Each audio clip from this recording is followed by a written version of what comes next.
What is going on, guys? We are inbound with Week 2, Day 2 SMITE Pro League recap. We have a 3-1 Set 1, 3-1 Set 2. First set, we had Levi's Warriors. A little bit more assassin-oriented in that first set. Can you give me your thoughts on that, J-Mac? Yeah, so far, from what we've been noticing, Pele has obviously been probably the biggest assassin that every team is trying to go for. But when it comes to the Leviathans and the Warriors, they kind of put different priorities towards it, where Pele's a bit more towards the jungle for the side of the Warriors. Leviathans are kind of focusing on getting Camazotz alongside there to get that their secondary, where the Warriors are focusing a bit more on the set. That seems to kind of be their pair of assassins. But more than anything, at least from what I'm noticing, is that the Pele is doing really well for Panatom, but it wasn't so hot for Pagon. It was probably the worst game that he had in the set was the one that he did go for the Pele. So as the meta starts to really solidify here, I'd like to see the Warriors maybe kind of diversify where they play in their strengths. Yes, Pagon and Panatom are really good on these assassins, but I'd like to see the side lane step up a little bit more for the future sets. Perfect. And we saw a 3-1 in favor of the Levi's. Warriors kind of the at least #1, maybe #2 considered team. A little surprising that the Levi's 3-1. Any surprising takeaways from that set? I mean, I think Pagon having probably his worst set of the year so far was pretty surprising to me. And also, I think their dual lane kind of they didn't play their high pressure, like run it down style. So it kind of like put them on the back foot in some of the games, and it just made it hard for them, I think.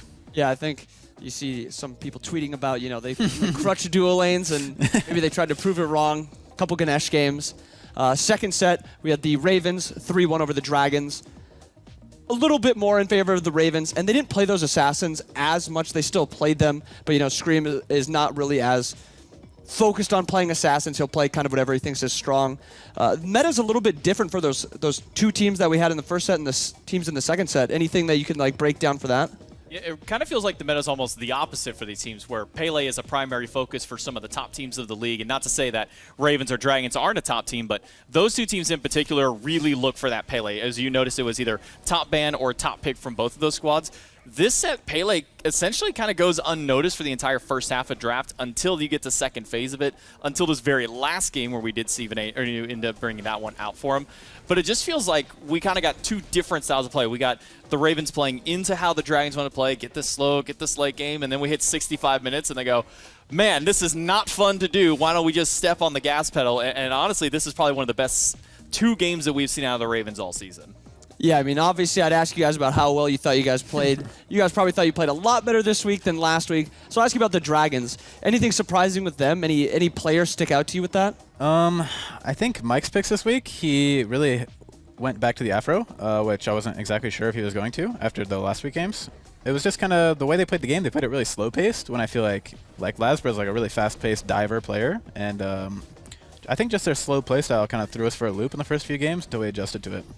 Yeah, and I think you even think of Mike a little bit, and Mike plays a little bit more, in my opinion, at least a little better when he's playing those early game gods. The Afro has not looked too great. So a little bit different look from them. I think I expect them to maybe change it up next week, or they don't play tomorrow, so change it up next week. But yeah, 3-1 Levi's, 3-1 Ravens. Really looking great. Excited to see them next week. Excited to see the games tomorrow. Hope you guys enjoyed the recap. Subscribe to the channel. Hope you guys liked it. See you guys. Nobody real, it feel like the stars align and you can see, yeah. Just look at the drip, it's lit. I've been on 10, I'm active, yeah. Sliding that thing, tell them to step back, cause I'm out of their range. I'm batting again, yeah, I'm active again, yeah. The jaded, they tangled in feelings. I'm on a wave, I know that they hate it. Praises to high, ain't nobody really. I'm gifted, won't trade it for nothing, I'm in it. I get deposits, so I keep it cautious. No cash at the crib, everything been legit. I keep it solid, I know they gon' talk when I get it. They claim they're part of this, but I'm dolo with it. I'm chasing the riches, the riders, the Hail Mary to the Benjamins. Niggas is mad, they cynical. They hate in your heart, waste your energy. They want what we on, they envy, don't pay it no mind. Too focused on enemy. My soul too pure to have enemies, so I hope you can find you some inner peace. I need a minute. I know they live it, admit it, I'm teed up. Little baby, she a teaser. Tell her to follow the leader. I put that weight on my shoulders, so let's run up the check in my knees, yeah. Really not nobody real, it feel like the stars align and you can see, yeah. Just look at the drip, it's lit. I've been on 10, I'm active, yeah. Sliding that thing, tell them to step back, cause I'm out of their range. I'm batting again, yeah, I'm active again, yeah.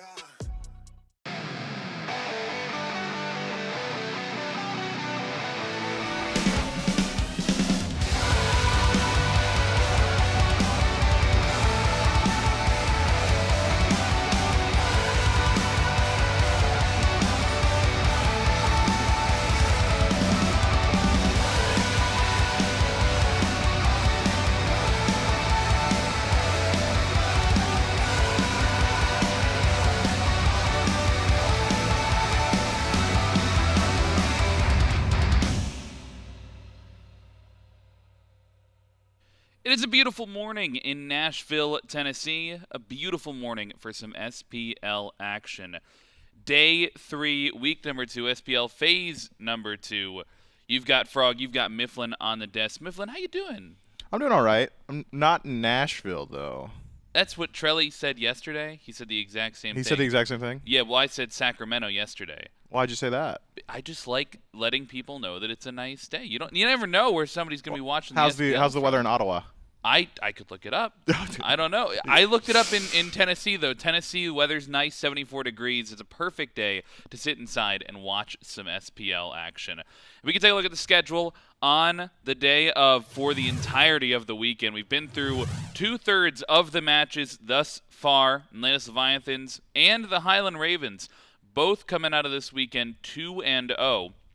Taking down their opposition, ending the Warriors' win streak as well. Some exciting matchups, to be sure, that we've already seen, and some exciting ones to come. The Styx Ferrymen going up against the Eldritch Hounds to start the day, followed by the Camelot Kings and the Gilded Gladiators to end us out.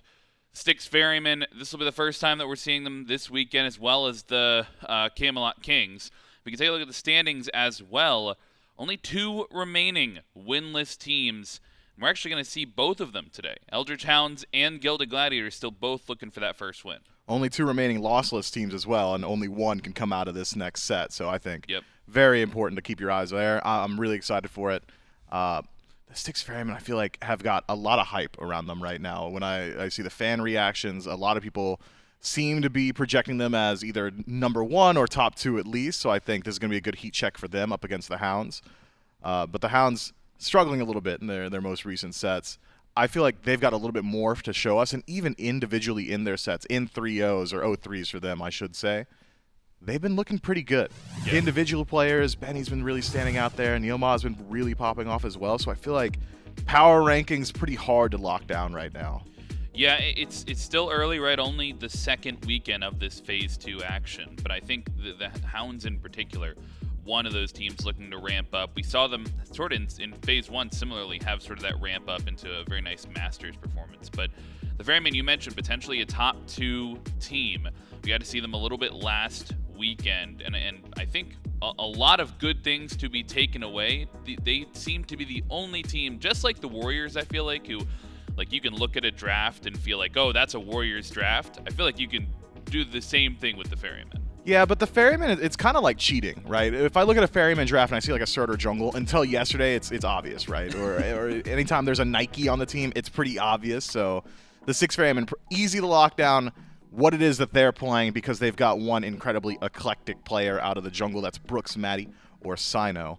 But the Styx Ferrymen are not defined by their more off-kilter selections. I think the true definition of the Styx Ferrymen is that this team has clear leadership. I really have been enjoying our team listen-ins. It feels like CycloneSpin and Baskin is just at the helm of all these games. Yeah, I mean, you see Baskin there on the player cams. We actually have a bit of a highlight reel from some of those listen-ins if we want to take a look at the leadership from the Ferrymen.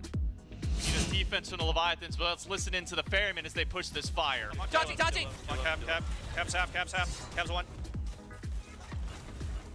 If we get out, I'm dead to fucking... Set TP in behind us, by the way. Set TP in. Set TP in behind. He's one. He's very low. He ulted. He's gonna try to go forward. He's gonna chill. That's bad. Just live now. I'm alive. Set's chasing. Set is one. Just run together. They're gonna get a defender now. Seems like keeping track of this set from Shinto has been the biggest thorn in the Ferryman's side at this point, because he's able to roll to the 6 Ferrymen, keep this fight up. Let's take a listen into the Ferrymen to see how they can hold this fight. Pele's one. I'm chasing, guys. Pele's one. Yeah, I blink. I need a few seconds. Pele's one. No blink. I need 2 seconds. No blinker. I need 2 seconds. Taking. They're all gonna come now. They're TPing. She's dead. You get out. Run this way. Run this way. Run.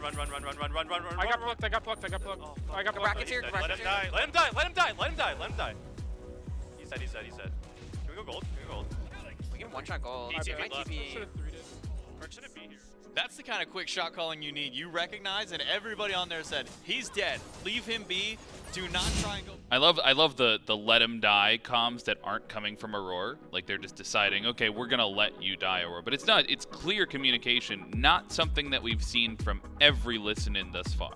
And I think it's really important, and it's something that I like to talk to my previous teammates about a whole lot, is how you communicate, right? You can make the right call, but if the call is, let him die, let him die, let him die, let him die, that no one's going to listen to you, you can't hear it, it's not going to cut through communications. You could see very clearly that he wasn't exactly happy with the positioning on map.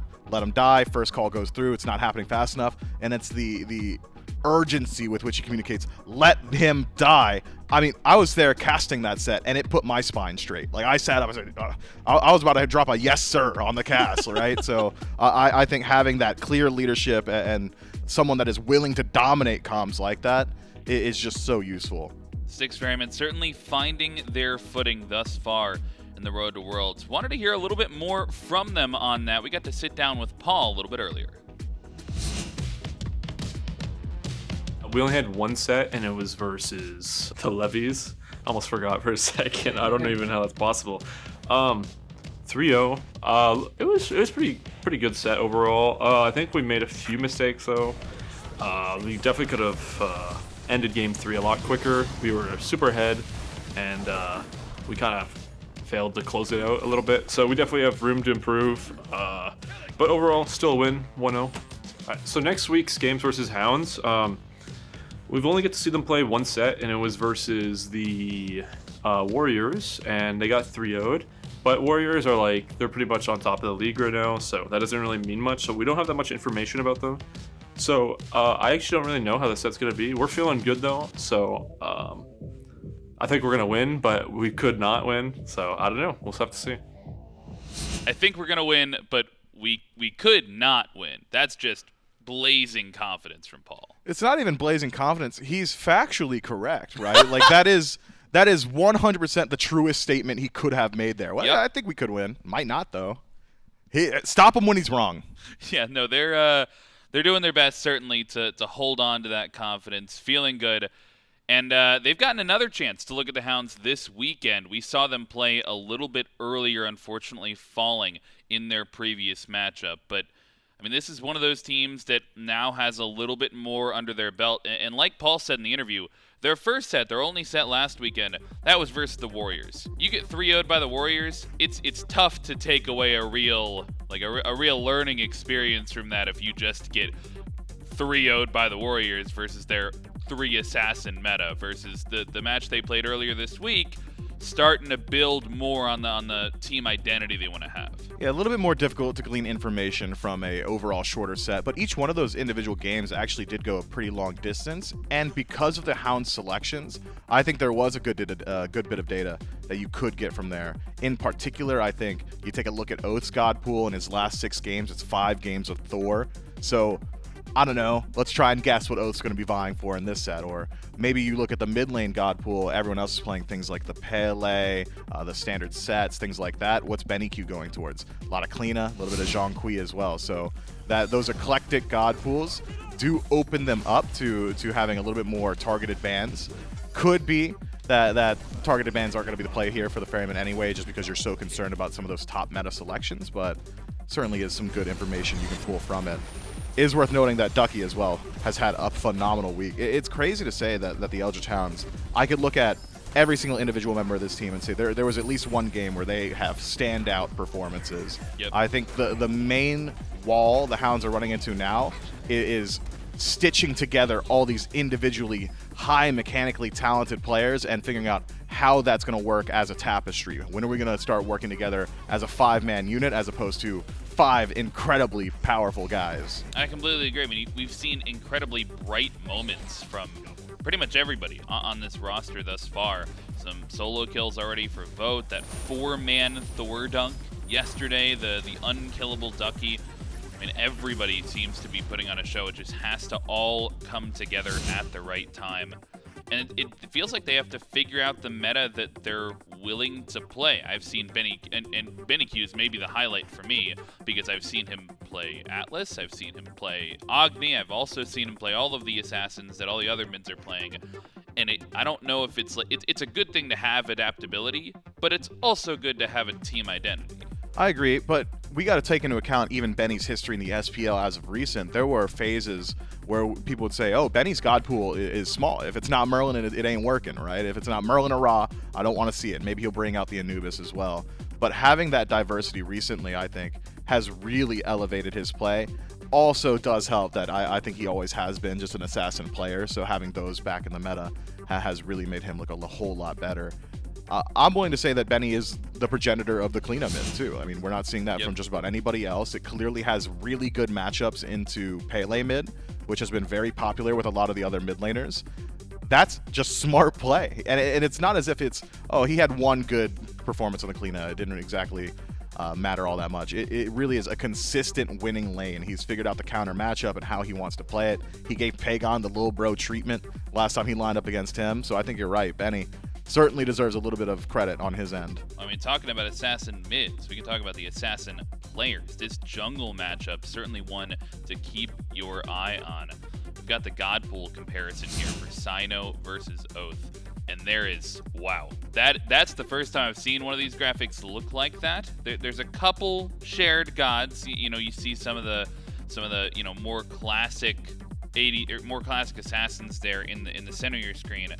Cyno just doesn't know when to stop, though, man. Like, that's a lot of gods. Yeah, and how many of those picks are going to be Cyno exclusives? I'd argue 50 to 60% of them on the left-hand side of your screen. Whereas on the right side, Oathhh sticks a little bit more in line with what other people are willing to do. He'll have overlap. There are other Alquang players. There are other Hebo players. There are other Susanos and Nemesises. So I think speaks to what we were talking about at the top of the desk, where Cyno really does live life to the beat of his own drum. He's going to play what he wants to play, and he's going to come in on game day, and sometimes he's going to let you know, I want to play X, and you haven't practiced X in 6 months, and you just have to let him have it because you can't crush momentum so early. It's that wild X factor that Cyno brings to the team, whereas Oathhh, I think, a little bit more consistent. I love that the Ola run is there. And that was a win. And that was a win, by the way. It was indeed a win. You see the Hades over there, the Nike, of course, the E-set. Cyno certainly making waves in terms of the jungle god pool, and he always has been doing that. A couple more traditional assassins for Oathhh, but I mean, yesterday when we were watching Oathhh, I think he played the Thor 4 games in a row. Is that true? 5. We got 5 Thor games. He played in the previous set, I believe, as well. Oh wow! I believe. You know what? I can pull it up for you right now. Oathhh, the Thor player. Maybe no, you were right. It was 4. It. Nemesis on the 5th. Maybe looking to reprise it in this game number 1 here. Picks and bans ready. Styx Ferrymen, they're going to opt for that first pick slot. And yesterday, I was on the desk. I feel like every set that I watched, it starts to develop its own little meta of what these teams are prioritizing. You're playing the Oni Warriors, you have to be prioritizing the Pele in the set. You're playing the Highland Ravens, you don't even have to ban away the Pele. And now, between these two teams, the Styx Ferrymen, this is their 2nd match only of the Road to Worlds. They've gotten to watch everybody else play at this point.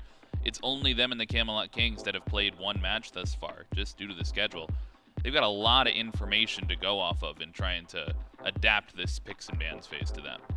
I'm trying to figure out whether or not the Eldritch Hounds are actually going to ban out that Pele, as you said. And it's not as if the Styx Ferrymen haven't got very strong Pele players, but it seems to me that Benny really is fishing for that Pele matchup towards the center of the map. So we'll see how the Eldritch Hounds decide to address it here. Otherwise, I think Guardian bans wouldn't be awful. Maybe you're concerned about something like an Athena. With Baba Yaga back and available, who's the Baba Yaga player? It's Paul. Maybe something the Hounds got to put their eyes on as well.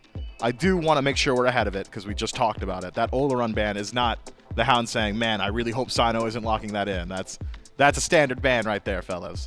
Yeah, it's not a Cyno-specific ban. Has been, I think, shredding most of this weekend, most of this particular meta, especially with the Demonic Griff buff in 10.10. But some of those magical ADCs still on the table. Chronos and Sol available. Freya and Ola taken away. And they seem to have forgotten about, well, they probably didn't forget about the Bog. They actively let it through. We've seen that punish teams, though, in the past. Yeah, Chernobog, largely hailed as the best god in Smite right now. Incredibly strong laning phase, able to join anywhere on the map, so there's always a numbers advantage now for the Styx Ferrymen. You take a fight in solo, Chernobog's there. Take a fight in mid, Chernobog's there. So also scales well in late and has one of the best hunter stims in the game. I'm thinking that's a pretty good first selection. Doesn't even necessarily have any poor counter matchups. On the other side, the Eldritch Hounds, with so many assassins still available, will go ahead and allow the Styx Ferrymen selection of field and instead grab themselves a little bit of global presence themselves, maybe able to keep up with that Chernobog a bit more so. But also the Hades, which has been coming back into the meta recently. That full damage build with maybe 1 or 2 defense items still does give you defense cap once you're channeling Pillars of Agni. And so you get additional damage without sacrificing a frontliner. Seems pretty good to me. Seems pretty good indeed. Hades picking it at the top there for the Eldritch Hounds. They may be the team putting the most focus towards this magical soul laner of any team thus far, so far, in the Road to Worlds. But this is Athena also something that we've seen thus far from a couple of other teams. Can be flexed around, but we've definitely seen it have the most success there in the support role. The Styx Ferrymen, they answer back with a support of their own, the Ganesha, into the Athena. Solid matchup there, but more importantly, perhaps, they take the assassin off the board in the Pele. And now we'll get a really good idea of how the Eldritch Hounds are going to address that matchup. If it's a Kleena lock-in here, we know for a fact that it's something that they are always fishing for. But if it's going to be the Thor lock-in, that's just an Oathhh special. Very comfortable on that pick. It's got a lot of time on it. Has decent interaction into Pele. You can block out that Volcanic Lightning, even Chernobog to a certain extent. Pretty easy to deal with him. He could dash into the wall, but he's not going to go very far afterwards. So certainly a good deal of lockdown. Instead, it's the Anhur lock-in. I really was not expecting that. I was thinking Thor, Kleena, or nothing else. Instead, it's the Slayer of Enemies. We've seen a few hunters go towards it pretty consistently recently. That ultimate seems to be the primary reason they're really liking it as well. It's the pressure in lane. A lot of people saying pressure out of the duo can really win you the match. I tend to agree. The ability to invade purple buff or control the Gold Fury can go a long way. But I need to see the Eldritch Hounds mid-selection to know whether or not they're actually going to be able to leverage all that pressure in duo. They've got decent kill presence already between Athena and Anhur, but the mid laner really plays into whether or not you're actually capable of looking at that objective.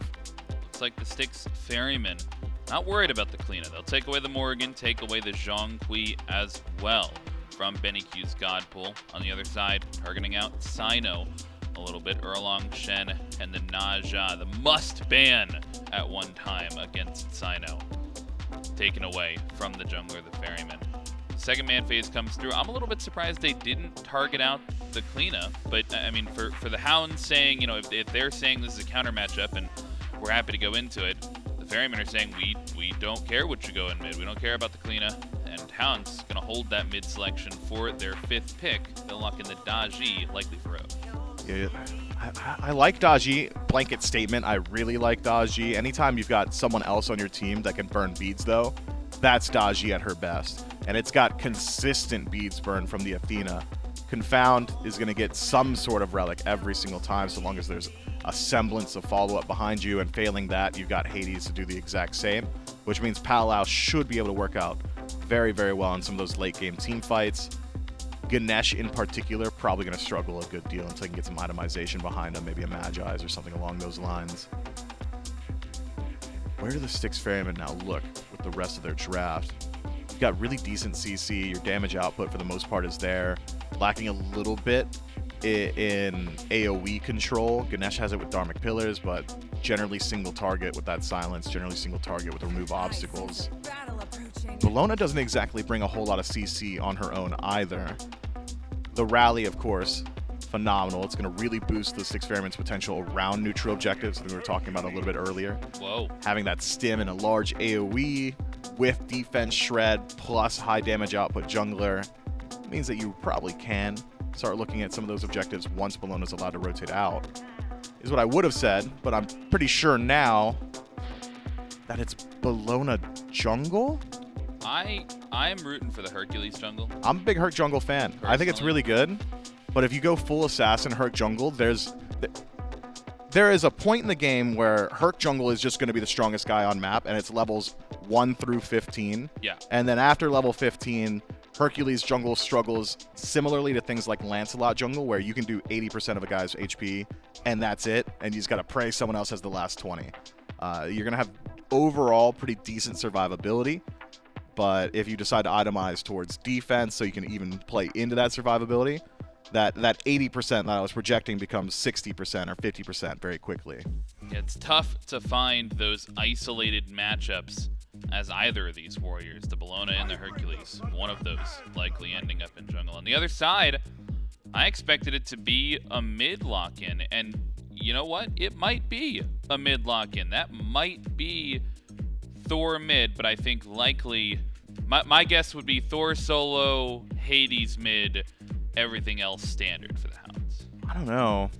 I mean, we'll play devil's advocate a bit. 1,000 cuts for Daji, the second ability, has had an increase in damage output. So if she were to become a laner, that being your primary clear has gotten a lot better. I doubt it is Daji mid.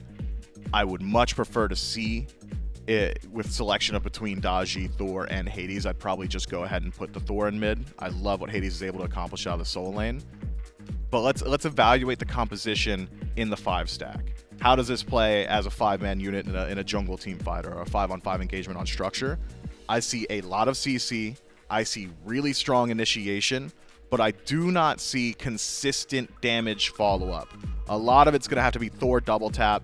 Daji is so committal when she wants to do her damage. If Hades isn't finding value off his own ultimate, things can really struggle. A lot of this game is going to ride on the Anhur, and because you're lacking so much in AoE damage, I think the Anhur might even have to go down a build like Odysseus Bow, which we haven't seen a whole lot recently, but someone's going to have to control blinks. Someone's going to have to keep people back. And as of now, looking at the Eldritch Hounds, if they all go standard builds, this is, we make contact with first guy, we have to kill him. And that can work, but it's a pretty difficult style to play into such a strong team as the Styx Ferrymen. I've gotten word from production.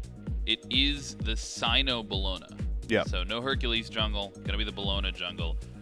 And I think you make a good point. The Hound CC has to be on point. Lacking for the Ferryman though,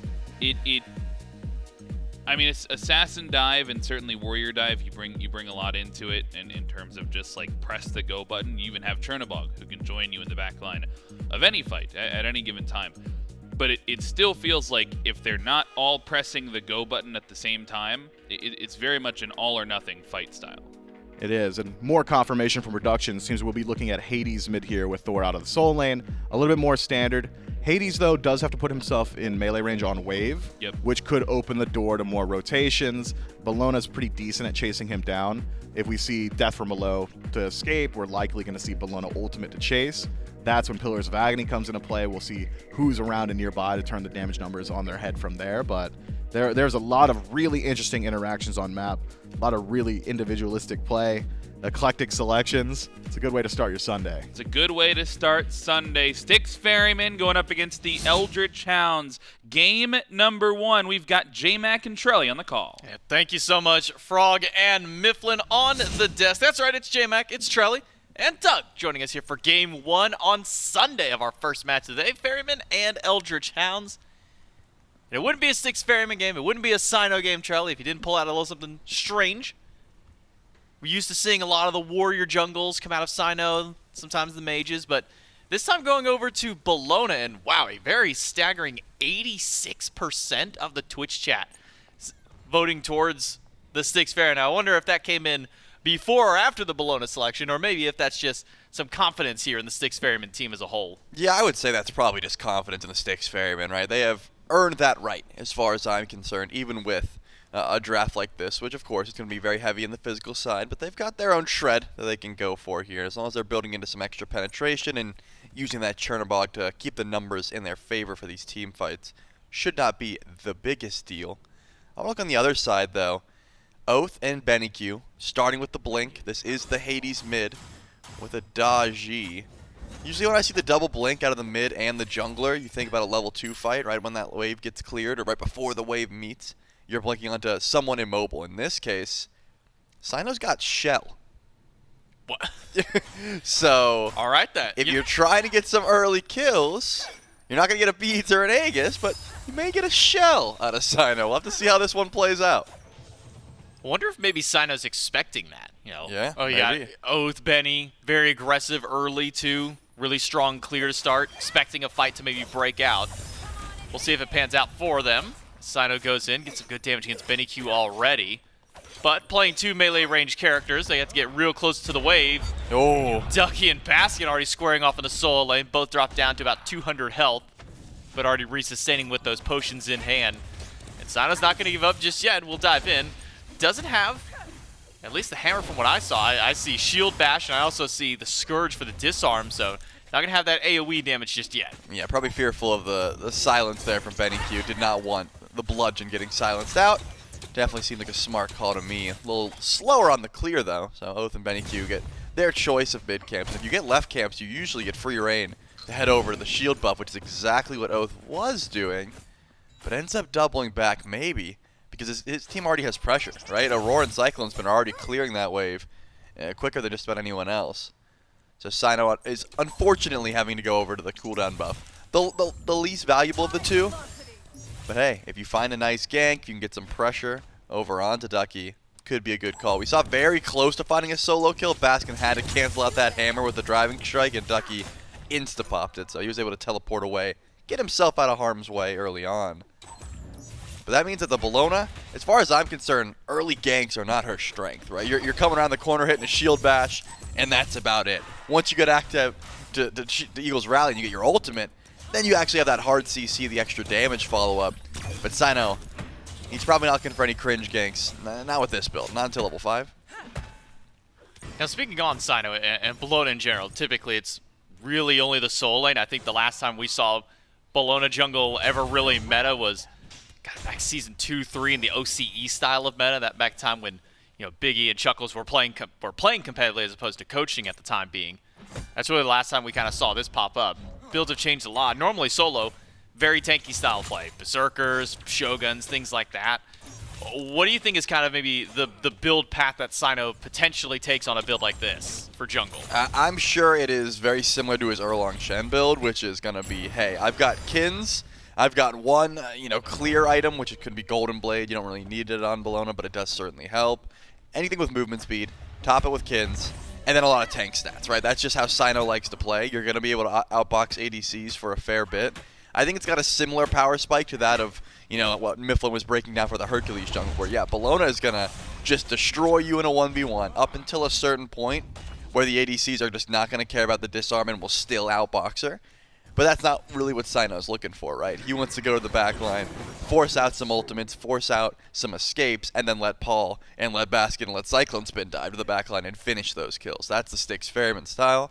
So, probably 1 or 2 damage items and then full tank. That's what I would guess. When I have seen the Bellona jungle meta, it is usually full tank. That's not Cyno's play. Paul, use Volcanic Lightning to get out of the ultimate from BennyQ. We'll head back to base. BennyQ's going to slow things down, throw it in hand just to make sure it doesn't get to go back on his own free accord. For the time being, no deaths. But the Styx Ferrymen do have about a 500 gold lead, even with the game sitting at a dead even 0-0. It seems some of the neutral farm has been getting the better end, at least for the Styx Ferrymen this time, which is maybe a surprise to say, considering how much pressure's been in the duo. So at least that buff has been going to the Hounds more often than not. Maybe just more efficient splitting inside the jungle here, or something like that for the Ferrymen. As far as I'm concerned, it's probably Baskin last hitting minions and Ducky not being able to. If we had to check net worth, I would assume most of that is just in Baskin's hands, because if you've ever played Thor solo, once you get a couple points into the hammer, yeah, you can full clear the archers, but until that point, you don't get last hits, and last hits do start to add up. As you can see, Baskin's got that lead for a reason. He just 2-1s the wave, it's gone. Sometimes he throws a boulder if he's not feeling that, but Thor needs a little bit of extra damage because you're not usually building into power anymore, right? It seems like Breastplate is the start for both Baskin and Ducky. And actually, CycloneSpin ulted in, possibly just using it as a teleport to get to lane faster, but also just wanted to put some pressure onto the mid camps. Does get a little bit of damage. I think steals the last of the 3 harpies there for a little bit of bonus XP. I think you're right. Probably just say, hey, this is the safest way that I can get to lane a little bit faster, since Coast was already back at base by that point. And green buff invade for the Hounds. Quick steal away. The benefit of the Hades, how much damage you do around these camps. Oh, yeah. With a few minions nearby. Auror's got to be careful not to get caught out. Without any kind of CC immune in his kit, very susceptible to a gank from Oathhh. Pal out could be trouble. There's not too much follow-up, right? Because you see Coast wasn't nearby. if you're just counting on NeilMah to do the extra damage off that pull, not going to be easy to try and burn through a Ganesha, especially with the meditation. The healing will come into play. Definitely a slow pace early though, J-Mac. That's what you'd kind of expect from a Bellona jungle. If you have that Golden Blade, yeah, you can get a little bit more active, but Oathhh hasn't sent out a Pele, or a Powwow towards Pele, hasn't tried to pull Paul's beads. Remember, we saw Volcanic Lightning get pulled from BennyQ, but there wasn't really much follow-up there. Just kind of tossing out some abilities to see what will happen. But no one's pulling beats just yet. They're not too worried about the early game price. They're just going to try and pull some mid camps, but as far as ultimates go, as far as actually forcing fights, the Eldritch Hounds are unbothered. A number of times the Cyclone's already rotated this far out of lane just to go get some kind of farm or pressure. Remember, used ult to go to mid camps, then walked back over to the mid camps on respawn once more, secure those ones with Aror. We'll still have to sit under tower, not getting the level of farm that Coast has been. Cyclone gonna hold on to beads the entirety of that taunt, trusting and knowing just how much damage his opponent can do at this stage. With Devourer's Gauntlets only halfway stacked up, not too much that VaporishCoast can't really do this early in the game, and knowing that nobody else is nearby maybe gives CycloneSpin the confidence to hold on to his relic. Yeah, Cyno didn't pass any wards on the way over besides the one in mid, but playing smart, VaporishCoast said, hey, I'm not going to step forward here. No real reason to get involved. If we want to talk about where the Eldritch Hounds have been getting active, pretty much just this green buff spawn, right? I mean, it's been a full grouping, 3-man grouping every time the Ferryman's green buff has spawned in. Seems like that time is coming soon, and Cyno is actually hovering around it as well. Maybe we'll see a little scrap towards that green buff spawn. Not going to be the end of the world losing a buff like that, unfortunately. You do count, you know, I would say speed buff is your most valuable, right? That's the one that all the junglers want to make sure they're on time for. But after that, green buff definitely gets left by the wayside a bit. Not the most important, not the most impactful buff, but still that XP is why we see Paul, why we see Aror sort of hovering around here. And actually, Cyno just left. He went for mids. He said, hey, good luck. Try and steal it if you can, but I'm not going to stick around. And he doesn't. Does grab that right side mid Harpy camp. Baskin, all the way in the back of the tier 1 tower. Just a little drive-by. Just see what's going on. Damage check, maybe. See how much the tower does with this fully upgraded breastplate that he's built. A 3-man grouping from both teams over by purple buff, but Cyno's going to stand up at the front line. Make sure to zone away Coast and NeilMah from taking this purple buff away. But with all these green buff invades, these 3-man stacks that the Eldritch Hounds are going for this early in the game, you don't really get a whole lot of gold from taking the camps themselves. You deny a bit, sure. But because they've been grouping up so hard for that one buff and everything else going to the Ferryman, look at the lead, Charlie. It's 1,000 gold up. Doesn't seem like a whole lot, but that's 1,000 gold from nothing else happening. There's no kills. We're 9 minutes into the game just about, and nobody has died yet. Baskin will be fine. Jukes out the double tap from Ducky, so no death over there either. This is just the Styx Ferrymen getting better farm. It is, and I wanted to highlight this because I've seen this a few times now, and I was wondering if it was just, you know, something people were trying or more so a reaction to the buffs. But Ducky and Baskin go for the immediate upgrade into that breastplate, right? And that is something that I've seen Runeforge be prioritized a lot more in that first slot just because of the buffs that came there. But more often than not, it's, hey, we'll get Breastplate of Valor, and then we'll just, you know, come back for a glyph upgrade later on. But it is the immediate upgrade, that movement speed, just being valued so much. I mean, it costs a lot of gold to try and upgrade those glyphs for the first item in your slot. I mean, look how far, I mean, Ducky's probably got gold in hand, but still, is pretty far behind because of how much gold he's put into his teleport and that breastplate. Baskin has the upgraded breastplate as well as the teleport, and then a tier 2. So if Ducky didn't make that same upgrade, could probably match the actual tier 2 breastplate as far as tankiness goes. Has been getting really far behind, over about 1,000 gold there. That's where the whole lead is. Yeah, about 1,000 gold for Baskin just by nature of last hitting and proxy farming waves and getting better farm. Because I mean, when you think about it, I think you're right to highlight the cost of this kind of a start. I mean, this is a nearly 3,000 gold investment for this first item of defense for Baskin and for Ducky, but valuing the movement speed, maybe valuing those protections a bit as well. Taunt in by NeilMah, and a dive by BennyQ, but Cyno's doing just fine. He'll get the disarm of BennyQ, dash right into him, and immediately Aror goes in, but it's a Pillar of Agni and a Pillars of Dawn right on top, and now it's the Powwow jumped up top for Oathhh. He'll pull a couple in, but nobody's gone down yet. Somehow everybody is alive through it all. The shell from Cyno giving his team that second win and second chance at life. NeilMah taunts in one, but doesn't go down. Oathhh instead wraps back around, finds the first blow on Cyno, but Oathhh might just be giving up his life to CycloneSpin after a 1-for-1 trade. Wow, Cyno ends up getting caught out there. All of the Styx Ferrymen were making a beeline for that first blood, but they got called back. Cyno said, hey, turn around, we can probably try and kill Oathhh. But Oathhh ends up cleaning up the first blood, so definitely worth there for the Eldritch Hounds. But still, the amount of...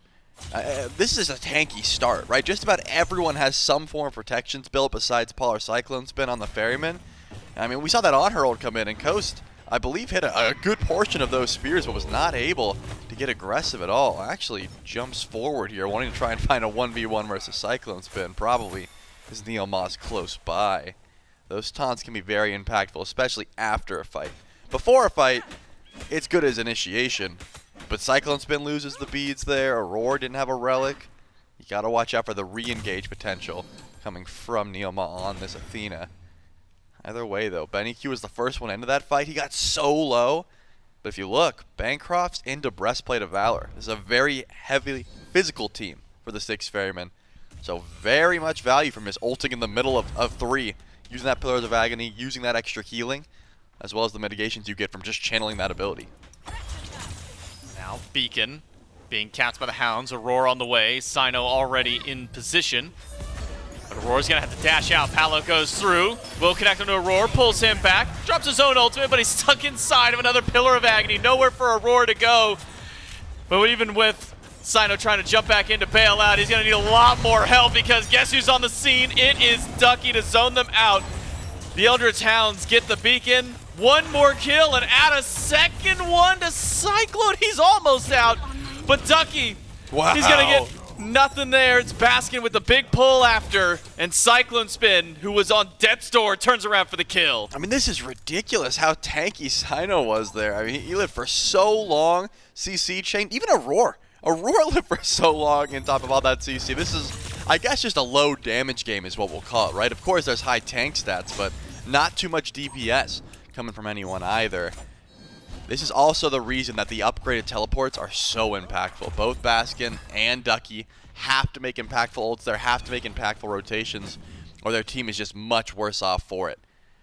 Oathhh ended up getting there just a little bit earlier using the pal out off the taunt. But then once Ducky was able to chain the Anvil of Dawn there, Baskin said, oh, you guys need me. Like, this Hercules has to come in clutch.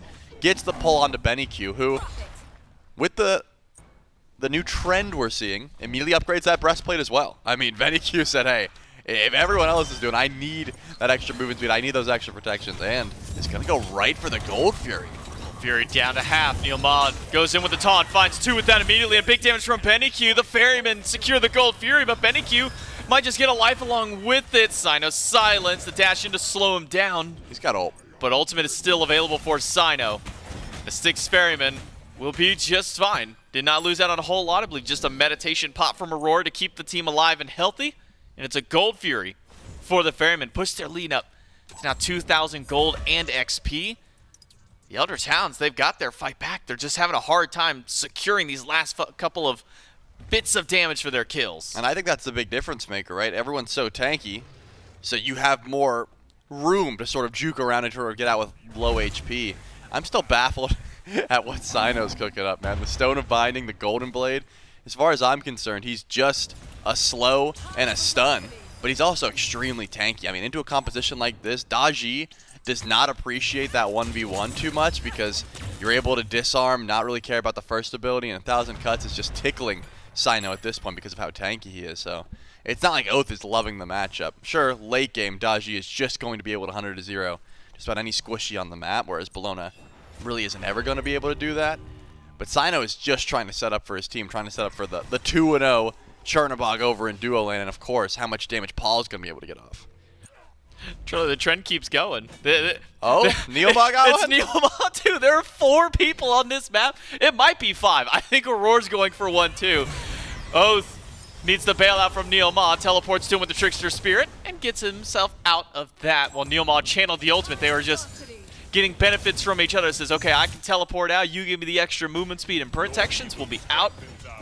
But Pyromancer down to half. NeilMah dashes in, silenced by Aror instantly. A taunt only onto Cyno, but now it's a turn and burn back to NeilMah. Pillars of Agni out from BennyQ, but he's not going to get a whole lot of damage. Has to cancel and use his beads as well. Baskin now at the rotation in, gets a good push onto Oathhh.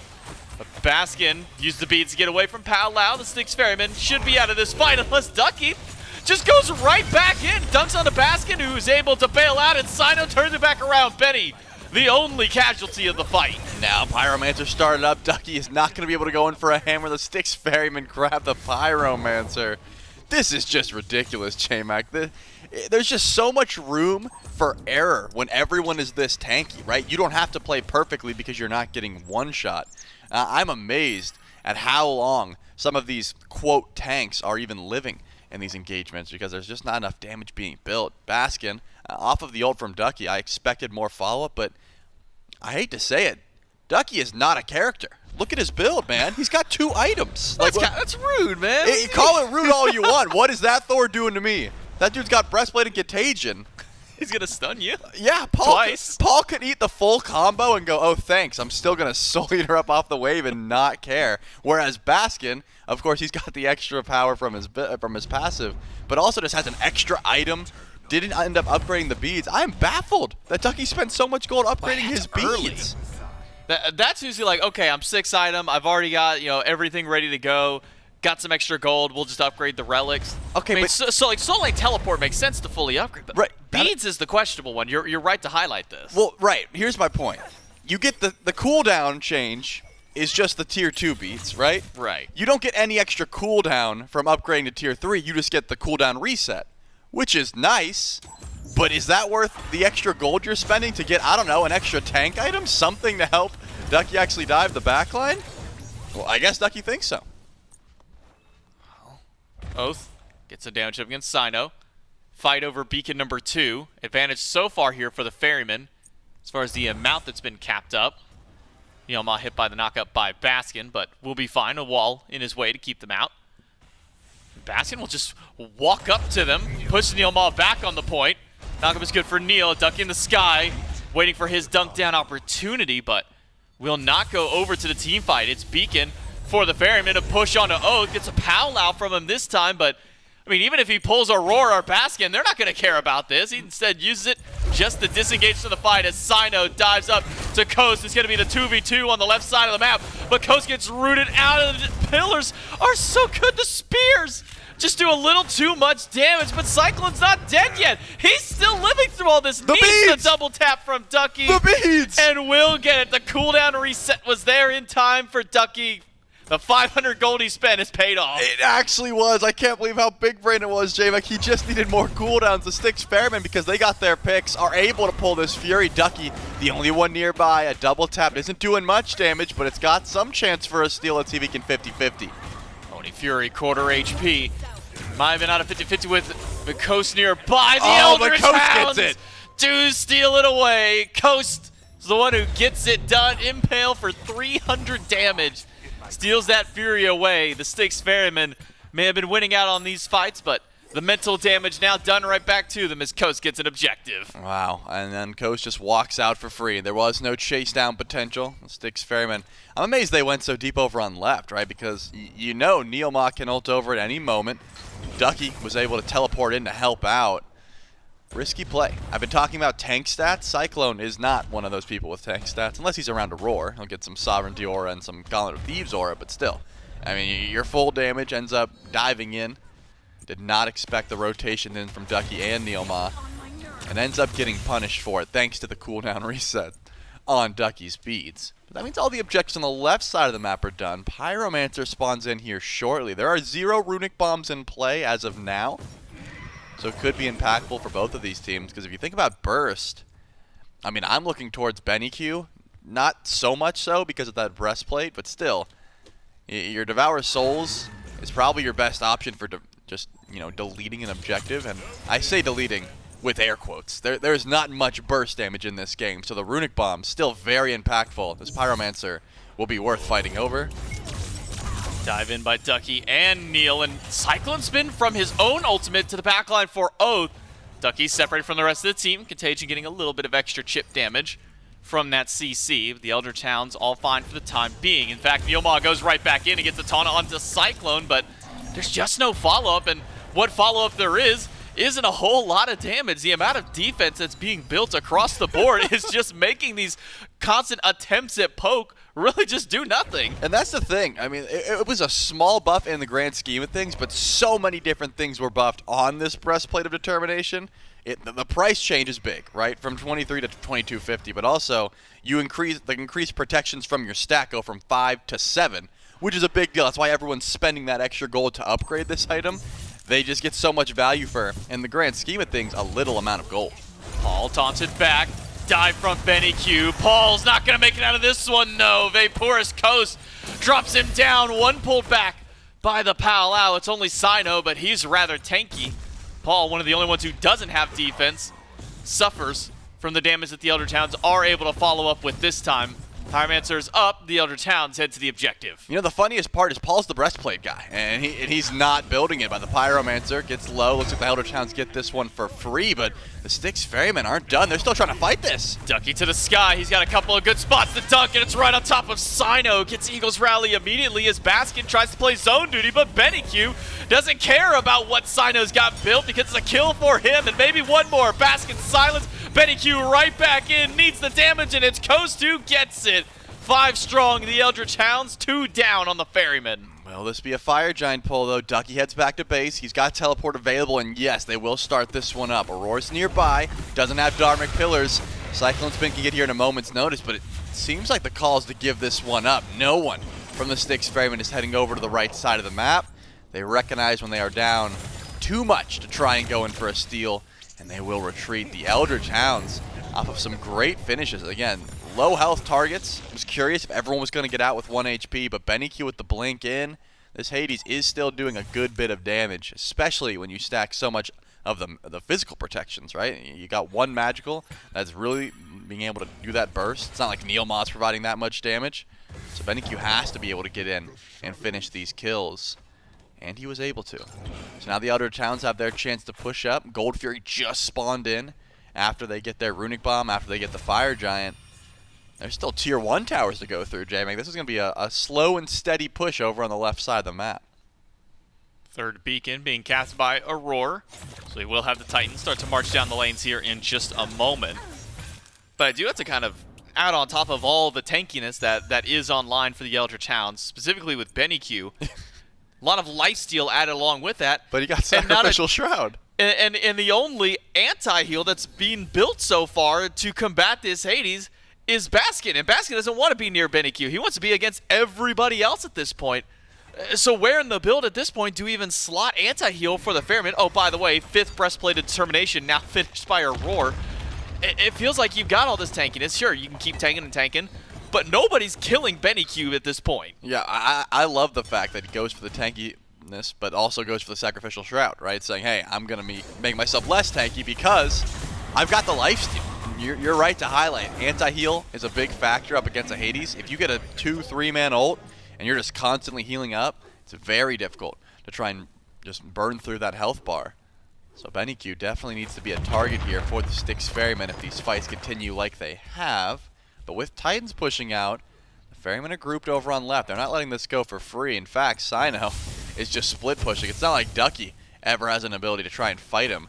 So they're just kind of letting each other exist over on the right side of the map for now. Cyno should be able to help out the squad and defend with left, but with the Titan pushing in, not going to be easy to keep this tier 2 alive. Titan goes down to the on the Styx Ferrymen's side. The Eldritch Hounds keep up their push. Aror walks in through the jungle, all 5 of the Ferrymen grouped up on this side of the map. Ducky doing his own thing over on the far right side. Just letting the rest of the Eldritch Hounds push up for the time being. Does have teleport and beads, can immediately get back when necessary. For the time being, will head back to base and spend up some of the gold that he has earned for himself. A full Midgardian mail for him. As the Eldritch Hounds now push in, Ducky has rejoined the team to taunt onto Baskin. He's got to quickly get out, but in the same regard of anti-heal, there's not a whole lot to deal with. Baskin sustain, takes a lot of poke, gets most of it back up. Yeah, and Coast is really starting to swing here. You can tell Baskin off that taunt immediately had to run because of how much these kin size autos are proccing for. Baskin needs to be able to find a pull to start the fight, but he just keeps getting taunted back in. Double taunt, but it's on to the tankier members of the team. BennyQ avoids a knockup from Baskin this time. With the Titan going down, the Eldritch Hounds will give up their push and still have Fire Giant for at least a little while longer, but not long enough to where they want to stick around and wait for the next round of minions to go through. So the Eldritch Hounds head back to base, spend up their gold, and can instead reset for the next potential Fire Giant. It was a fairly early one, only 20 or so minutes into the game for that, so maybe not fully expected to see Phoenixes go down just yet. Yeah, you can tell the Styx Ferrymen in a defense situation like that are relying so heavily on Baskin to find a pull, which is not always easy. This time around, didn't find one, so there was no fight, right? You get your tier 2 gone, you say, hey, you're not going in for Phoenix, so we'll stand back. I'm just thinking about the Styx Ferrymen's engage, because the Eldritch Hounds, their engage is quite simple. It's been NeilMah goes in, finds a taunt, Powwow goes up, BennyQ blinks to the back line, all the while Ducky's watching to see where he can dunk. For the Styx Ferrymen, it's Baskin finds a pull, or Aror drops Dharmic Pillars in hopes that Cyno can find an ult to the backline. There really isn't too much dive potential here for the Styx Ferrymen, which is surprising, because if you think about it, you know, Cyno, Eagles rallies in, Paul Volcanic Lightnings aggressively, you drop the Dharmic Pillars, it all sounds great, but I haven't seen Paul get too aggressive. He has been staying back because out of his whole team, he's not tanky, right? He does a lot of damage, but if the Eldritch Hounds were to turn on him, they all have a breastplate except for Oathhh, who has a phalanx. So there's just a lot of tanky frontliners on the side of the Hounds that Paul really doesn't want to get involved with. Yeah, Paul has been almost a non-factor. I say that. He has 15,000 damage, but... Well, he's got poke. He's got a lot of poke. He can do a lot of damage, but because of the sustain from BennyQ and from some of the rest of the players on this Hounds team, just how tanky they are, most of that poke not getting a whole lot. Now, Fire Giant has respawned, the Eldritch Hounds on the scene, with a few of their players at the least. BennyQ on the right side, Ducky walking back from base to get this next one started up. Baskin has been the target for the Eldritch Hounds. They can find a taunt onto him. They've just been lacking a little bit of that extra burst damage to confirm that kill to him, but slowly trying to whittle away the health bar of the Hercules. Looking at his build, I really thought it would take more, but just one taunt, as long as VaporishCoast is there, the HP will shred down. So Baskin does have to watch positioning, has beads, has ultimate, so one taunt, probably not going to be enough, but what do you get after the taunt is the question. BennyQ's frontlining here, wants to try and find a fear if possible, maybe off of a wall, just like that. And that's half of Baskin's health gone. He has to back up and sustain. That's one bit of CC, one ward that Baskin overcommits for, and he's got to go back to base. Cyno taunted. Silence from Aror, and Pele right after Aror. He's stuck between two different walls. He's got nowhere to go, and Cyno's in the middle of 3, trying to box up against BennyQ. He's staying alive for the time being, but so is Benny. He turns right back around to CycloneSpin, but Cyno's still low and finally dropped down. It's Ducky who gets the credit for one ball. Coast removes CycloneSpin from the map. Paul in the middle of everybody, but Paul's got no legs left to stand on. Coast grabs the double kill and make it a double-double. One for Ducky, Aror, the last one alive, but with 5 still standing for the Eldritch Hounds, if only barely.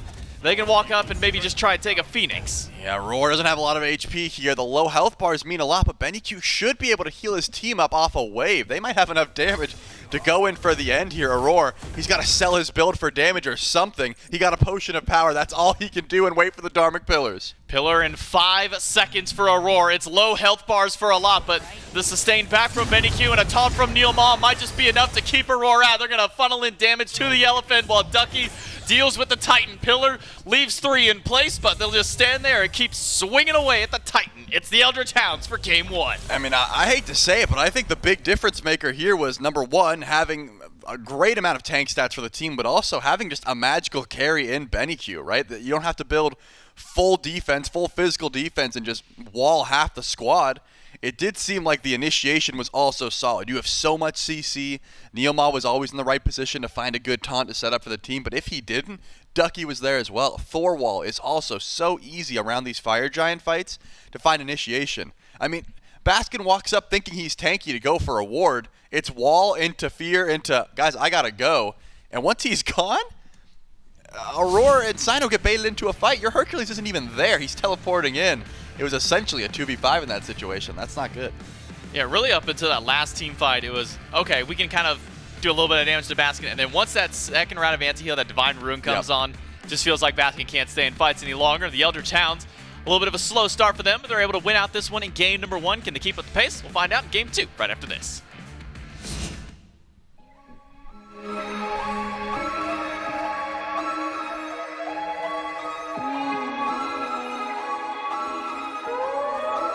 Gotta get the cake. Okay, this ain't what you used to. Always with the new, this ain't what you used to. I do me, do you. I do me, do you. This ain't what you used to. This ain't what you used to. This ain't what you used to. This ain't what you used to. This ain't what you used to. This ain't what you used to. This ain't what you. No, this ain't what you used to. Switching from the bikes to a new coupe. You know I keep some new shoes. Keep it simple, not like you.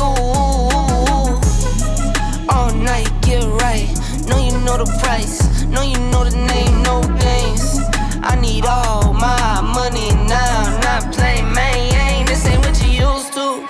I might fly to LA. This cold weather ain't for me. Hit the bank, round your way. What you used to? And I'm grinding to the top. I can't let it slip away, so I gotta get the pay. Okay, this ain't what you used to. Always with the new. This ain't what you used to. I do me, do you. I do me, do you. This ain't what you used to. This ain't what you used to. This ain't what you used to. This ain't what you used to. This ain't what you used to. This ain't what you used to. This ain't what you. Calls keep coming in. For the win, get it in. This ain't what you used to. So you get on my nerves. Try hit my line, get curved. This ain't what you used to. Round, round, swerve. Everybody here knows the word. This ain't what you used to. No, you know the drill. Overpay and now I see the rail. This ain't what you used to. I get it in for my kids. Stack those chips and I get that check. Not what you used to. You see how I live, work my biz. I'm too far from the rest, not what you used to. Okay, this ain't what you used to. Always with the new, this ain't what you used to. I do me, do you. I do me, do you. This ain't what you used to. This ain't what you used to. This ain't what you used to. This ain't what you used to. This ain't what you used to. This ain't what you used to. This ain't what you.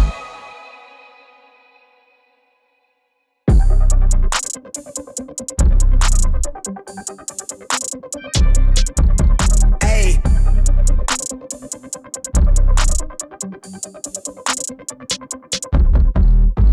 They been on it, drum on the rail. I wrap it, I bag it, I pack it for sale. Got feeling on speed out, I hit me to chill. I give it a thrill, I put it on film. Facade get applaud, that ain't real. Come to my section and flex, we can tell. I got a show and she dipping them nails. I'm flipping my L's, I know they can tell. I did it too major, they hit me for favors. Been him since the cable was cut in the cradle. What's up, only right that I do it. Colossal until I'm a boss, so they want me to fail. Look, we prevail.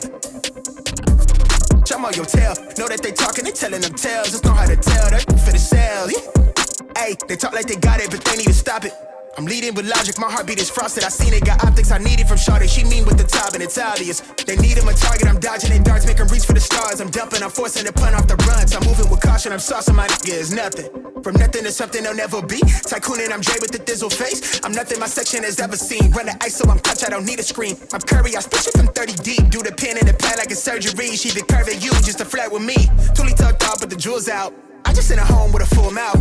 I'm a rare breed when the moon out. I'ma stop playing by the rules now. I been ran plays, need a new route. Queen said she needs space in a new house. Mom told me that she pray for the kid every day. No wonder I'm getting paid for the tunes now. They on they ass, bitch, I'm on the rail. I wrap it, I bag it, I pack it for sale. Got feeling on speed out, I hit me to chill. I give it a thrill, I put it on film. This facade get applaud, that ain't real. Come to my section and flex, we can tell.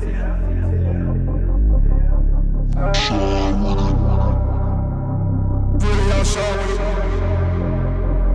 Run with it. Run with it.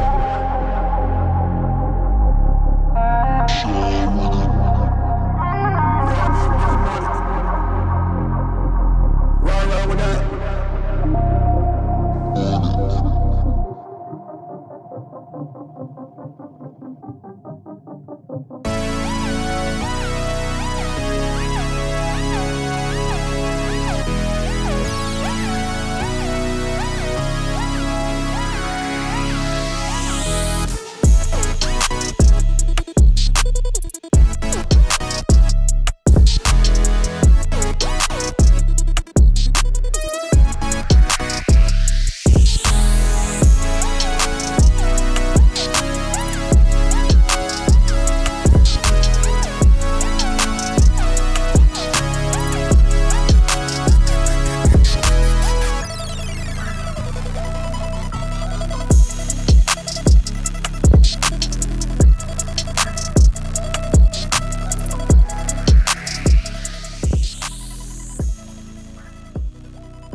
Twitch chat, are you ever thirsty? Do you ever need water to survive?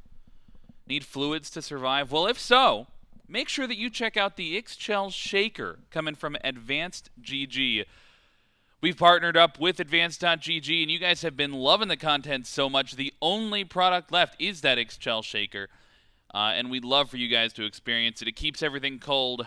It is a great shaker. I've got one. So good at shaking. It's fantastic at shaking. I would say probably the primary use even. Wow. Yeah. Yeah. The Ixchel Shaker on sale now. Advanced.gg. Use code SMITE for 10% off and help us out with that partnership.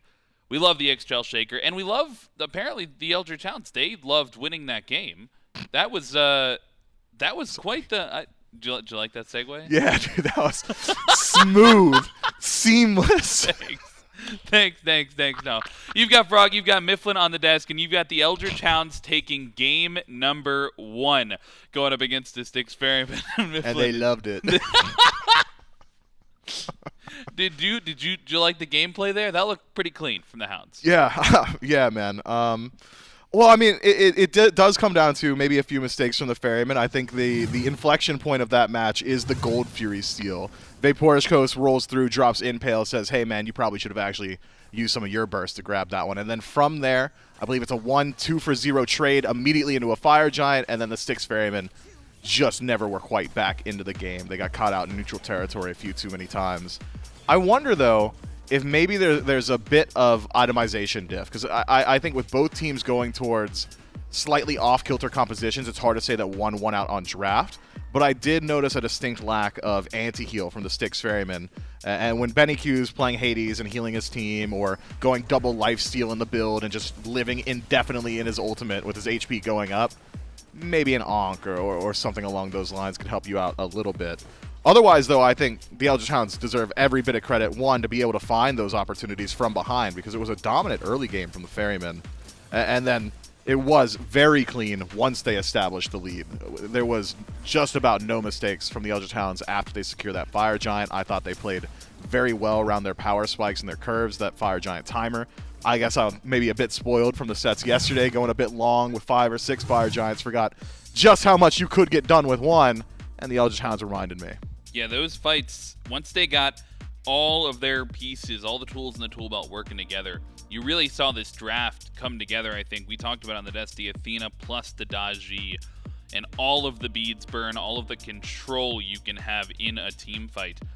And the Eldritch Hounds, they just put it all together. I loved NeilMah on this Athena, and I liked Oathhh on the Daji. Not a pick that I think I remember Oathhh going to in recent memory to that Daji, but I think he looked great on it, finding those opportunities, and the Athena looked really solid for Neil as well. Yeah, the Athena's been Neil's bread and butter since he's come back to the league. I've really liked it. His Defender of Olympus timing, barring the one interaction where he got accent diffed, has been very good. I feel like he's very present on map, but he's also not overly reliant on Defender of Olympus to position. So often we see Athena's kind of hovering in the jungle, just waiting for that ultimate.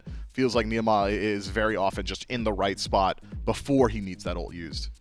Yeah, pick some nans for game number 2 here. Styx Ferrymen losing out on that one, and they have chosen the first pick slot. I think we've seen this weekend and last weekend even a little bit, the second pick slot highlighted a little bit more, favored a little bit more from some of these teams looking to win out in picks and bans. Styx Ferrymen, though, they like having that first pick opportunity. What did they use it for in game number 1? It was the Chernobog. And That's right. It felt like they just didn't get the value that they needed out of that pick. I think there is just a vastly different world where the Styx Ferrymen, is worth noting, did dominate the earliest portions of that game. I like the global presence. I like what they were doing in their laning phase. It really was that Gold Fury steal that switches things up. So I don't want to say that, you know, Chernobog first pick is never just blanket statement correct, because I'm firmly within the camp of that is the best god in Smite right now. So I'm not going to go at that. Instead, it is worth saying that maybe the Styx Ferrymen were lacking in damage overall. It's something we had talked about in that death segment, was maybe some of that AoE damage going to be an issue for both of those teams, actually. Only one of them really struggled. And I completely glossed over it, forgot about it. I wanted to mention there was an early game team fight on green buff with the Eldritch Hounds getting defensive. I think I saw the highest value on her ult of all time. It was 8 shots into 4 different dudes, and all of them hit. It was very, very good from VaporishCoast, who had himself a phenomenal game there. Maybe good enough that I would be concerned about letting that Anhur through. Yeah, the Anhur third pick was something that we were surprised by, but certainly the value coming through for Coast. One of the reasons that they get it in the top 3 of the draft. Bans come out here. No switch-ups for the Hounds. 1 switch for the Styx Ferrymen. They will take away the Athena from Neil, so he'll be forced into a different support and will not be able to match the global pressure coming once again from this Cherno first pick. Yeah, but this time now, Ares available, Ganesh still available too. Eldritch Hounds have pick a field if they want to grab one of the 2 Guardians, or could just go ahead and wait it out and instead maybe put some eyes on the Assassin pool. Hercules, a pretty contested pick. Feels like that could be a decent option for the Eldritch Hounds here. We know Ducky will go to it at just about every single opportunity. So the Ares hover for now. This is a slight departure from what NeilMah has been doing since he's come back to the league. I've really come to think of NeilMah as one of the last remaining tried and true, like seasons 1 through 6 style dedicated supports. He's playing things like the Capri or the Athena. I think of the Ganesh in that style. Ares is more so in line with Charon as a new style Guardian of, I want to get in your face, I'm going to deal my damage. I'm essentially a magical warrior. I'm not really here to facilitate so much as I am to decimate. Yeah, certainly going to bring the pressure. The Eldritch Hounds, they're going to grab Thor once again for Oathhh. I think this will make 6. Well, no, it was Ducky last time on the Thor. So maybe the 6th game in a row that the Hounds have picked up the Thor, but won't be the 6th one in a row for Oathhh. Still some flex potential on that Assassin for the red side. Styx Ferrymen, they're looking for their next 2 slots. And in game number 1, maybe this is where they locked in that Pele and were lacking that traditional mid-mage. Maybe this time they recognize the lack of AoE damage. They want a little bit more space. They grab Paul, a more traditional pick. Yeah, it could be. I wonder, though, could the Ferrymen just, like, go ahead and grab maybe a Baba Yaga here? I think that'd be pretty decent. Instead, it's a Hades lock-in and a Pele. Gotta think one of those is the mid laner. Neither need to be. Could be Hades solo, Pele jungle, but knowing the jungler of the Styx Ferrymen and his propensity to go towards the less trodden path, perhaps could be waiting on his own selection. On the other side, that would be an Eldritch Hound special. Win game 1, game 2, almost guaranteed to go to the Anubis. Instead, maybe they're able to talk him out of it, and it's Camazotz locked in. I think that does put us in a position once more where we don't really get a lot of information from a pick. Could be Camazotz mid, could be Thor in the jungle, Camazotz solo, could be Thor solo, Camazotz jungle. There's a lot of flexibility. The only thing I'm confident in locking down right now on either composition, truthfully, is that Ares is a support. Have seen Ares in the Soul in before, though. Ares is a support. Ares is a support, at like least a mulberry's in this a tree. composition. Second phase of bans, they come through rapidly. Styx Ferrymen, they've taken away the Morrigan and the Rama from the Eldritch Hounds. Some targeting there from the Hounds towards the jungle once again in the Erlang Shen. Ganesh taken away as well. And Anhur locked back in for VaporishCoast. A little bit surprised that they chose to ban away the Rama if they were going to ban away a Hunter. I thought they might take away the Anhur from Coast. Yeah, I mean, Coast has such a good performance in the previous game. I think I might just agree with the Ferryman in that Rom might just be a higher value pick. Global presence, how strong his scaling is, very strong in the late game thanks to his stim. We'll see, though, whether or not it comes back to bite him. Coast performance on that Anhur really does elevate that pick in my eyes, and we know exactly how the Eldritch Hounds want to play. So many of those fights in the early game revolve around that duo to mid section of the jungle, and so often that Anhur got involved. As of now, looking at the Eldritch Hounds team composition, I really like how their team fight lines up. Feels like Thor and Ares have just enough CC between the two of them that they'll really be able to put some threat on either ultimates or relics from the Styx Ferrymen, Camazotz as a solo agent diver, and then Anhur, clearly phenomenal long-range nuker. What do the Styx Ferrymen need? I'd like to see a little bit more guaranteed CC. Hades, similar to things like Ares, almost enough on his own to just be your sole initiator. Sobek, not something I expected to see this year. I thought Season X we were done with him. Locked in. It's single target. It's very tanky, large AoE slow, pretty decent damage. They were struggling for anti-heal last time around. The Styx Ferrymen now get it a little bit in kit thanks to Sobek's Sickening Strike, but there's a reason this god doesn't get locked in, and it's something iRaffer, it's a name we haven't got to talk about in a long while, said back in the day, and he said, in the late game, the duality of Sobek is if I hit Pluck and they don't have beads, they die. If I do hit Pluck and they've got beads, I die. That's a pretty tough trade to make. Pretty tough trade to make in the sets where we could see this one go a little bit longer. Sobek could potentially be a risky pick. Last game, though, it was just really the one Fire Giant that started things going. And in a game where you're ending earlier, you're holding that Sobek to a lead, potentially a little bit more valuable. But if you were looking for confirmed CC to close out the Ferryman's draft, they at least do grab some of it. They put Cyno on that Naja as well. One of the picks that I would have liked to see a little bit more follow-up, potentially, landing on that Windfire Wheels, but a Cyno signature to be sure. The Eldritch Hounds, they're looking for their last pick. They grabbed the Agni, something we saw BennyQ play earlier this weekend. Standard mid-mage for the Eldritch Hounds. You know, I agree that it's non-standard follow-up on Windfire Wheels, but I think the CC and the nature of the CC that the Styx Ferrymen have got is actually pretty decent follow-up.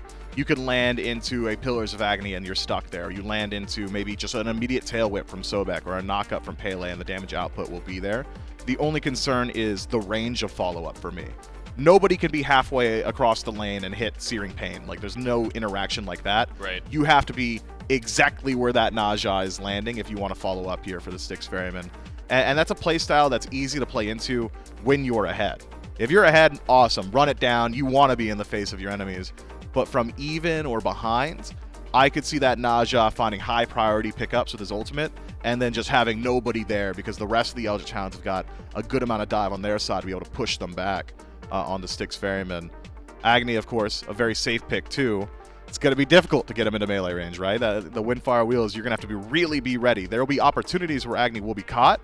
We'll just see whether or not anyone's in position to make use. The Styx Ferrymen, they were ahead in game number 1. They had that lead. They get an objective taken away, and everything starts to go the Hound's way.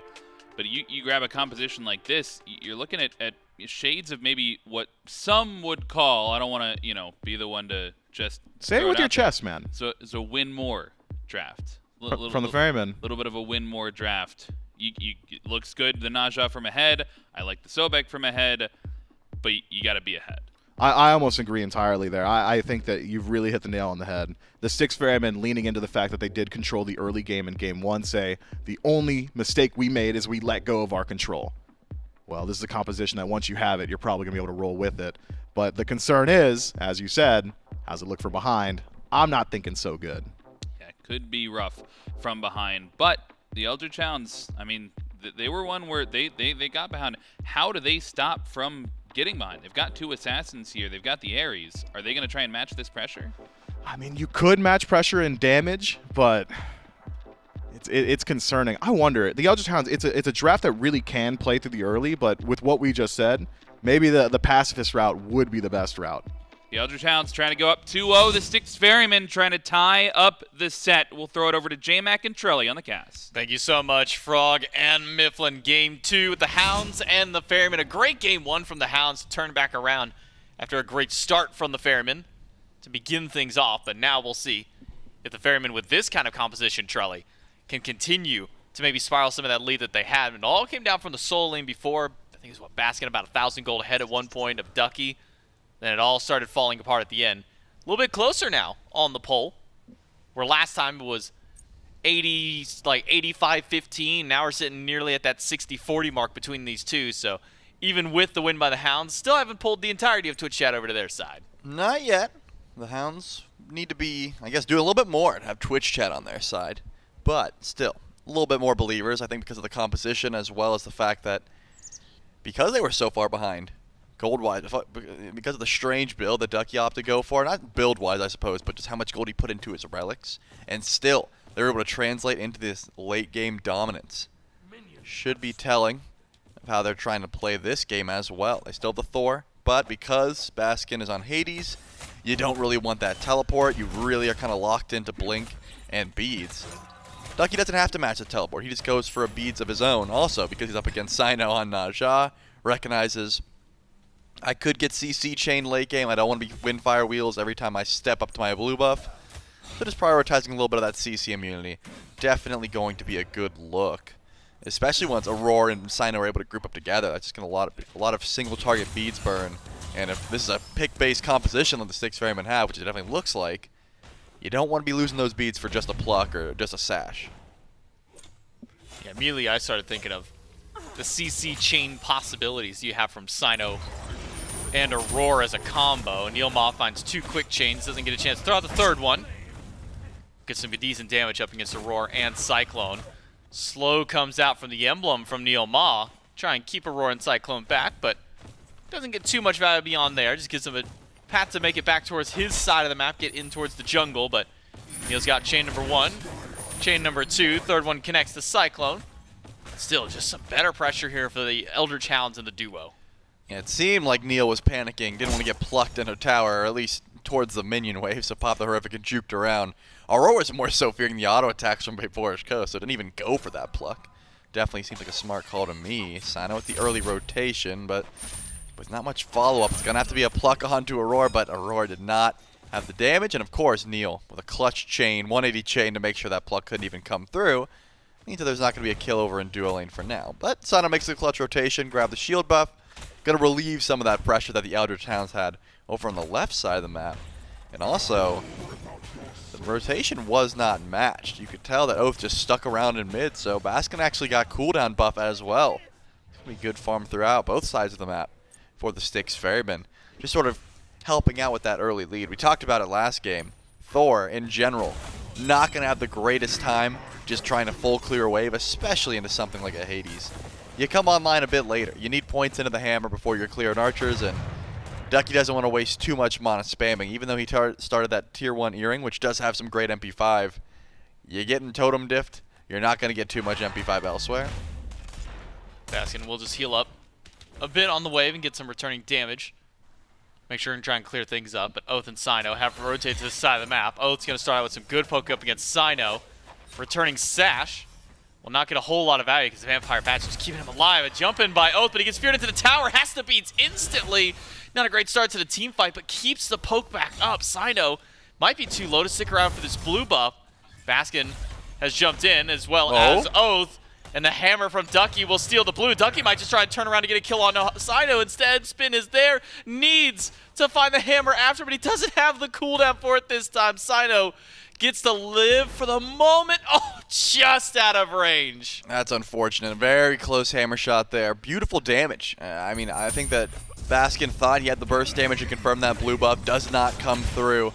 But Oathhh was on point. This Camazotz was not missing. I mean, how many times have we seen this Camazotz locked in, and then the first like 2 or 3 vampire bats that could make a difference in a fight just, you know, end up getting whiffed. Oathhh was on point there. He had just about everything.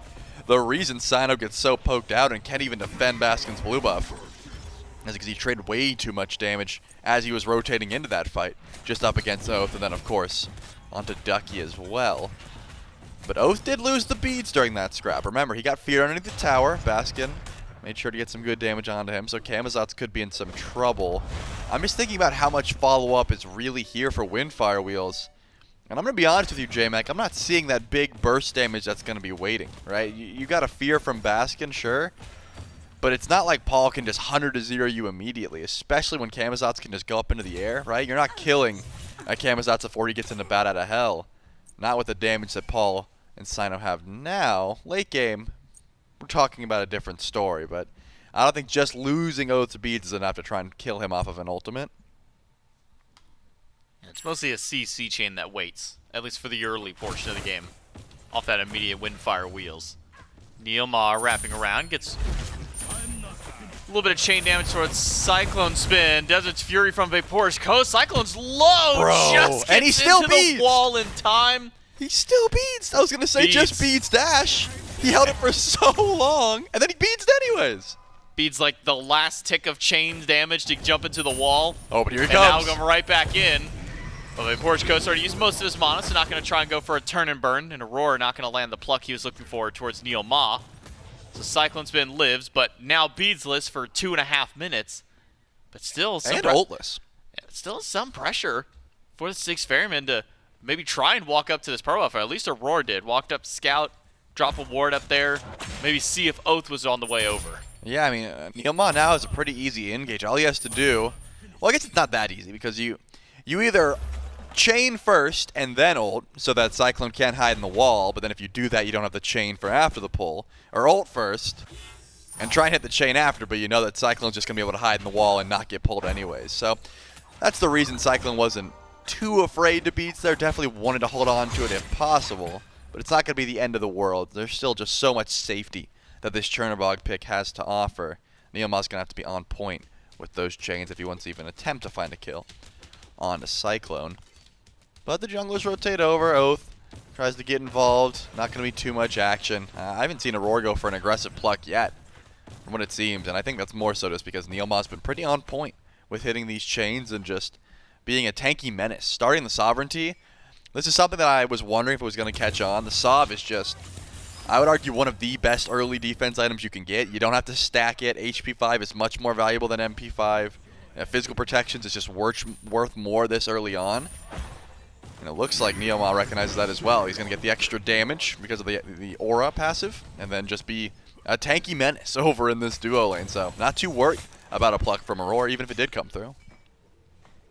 Yeah, because until we see Baskin rotate over, the brunt of the damage from the Ferrymen are going to come from the triple physical core of Cyno, Paul, and CycloneSpin.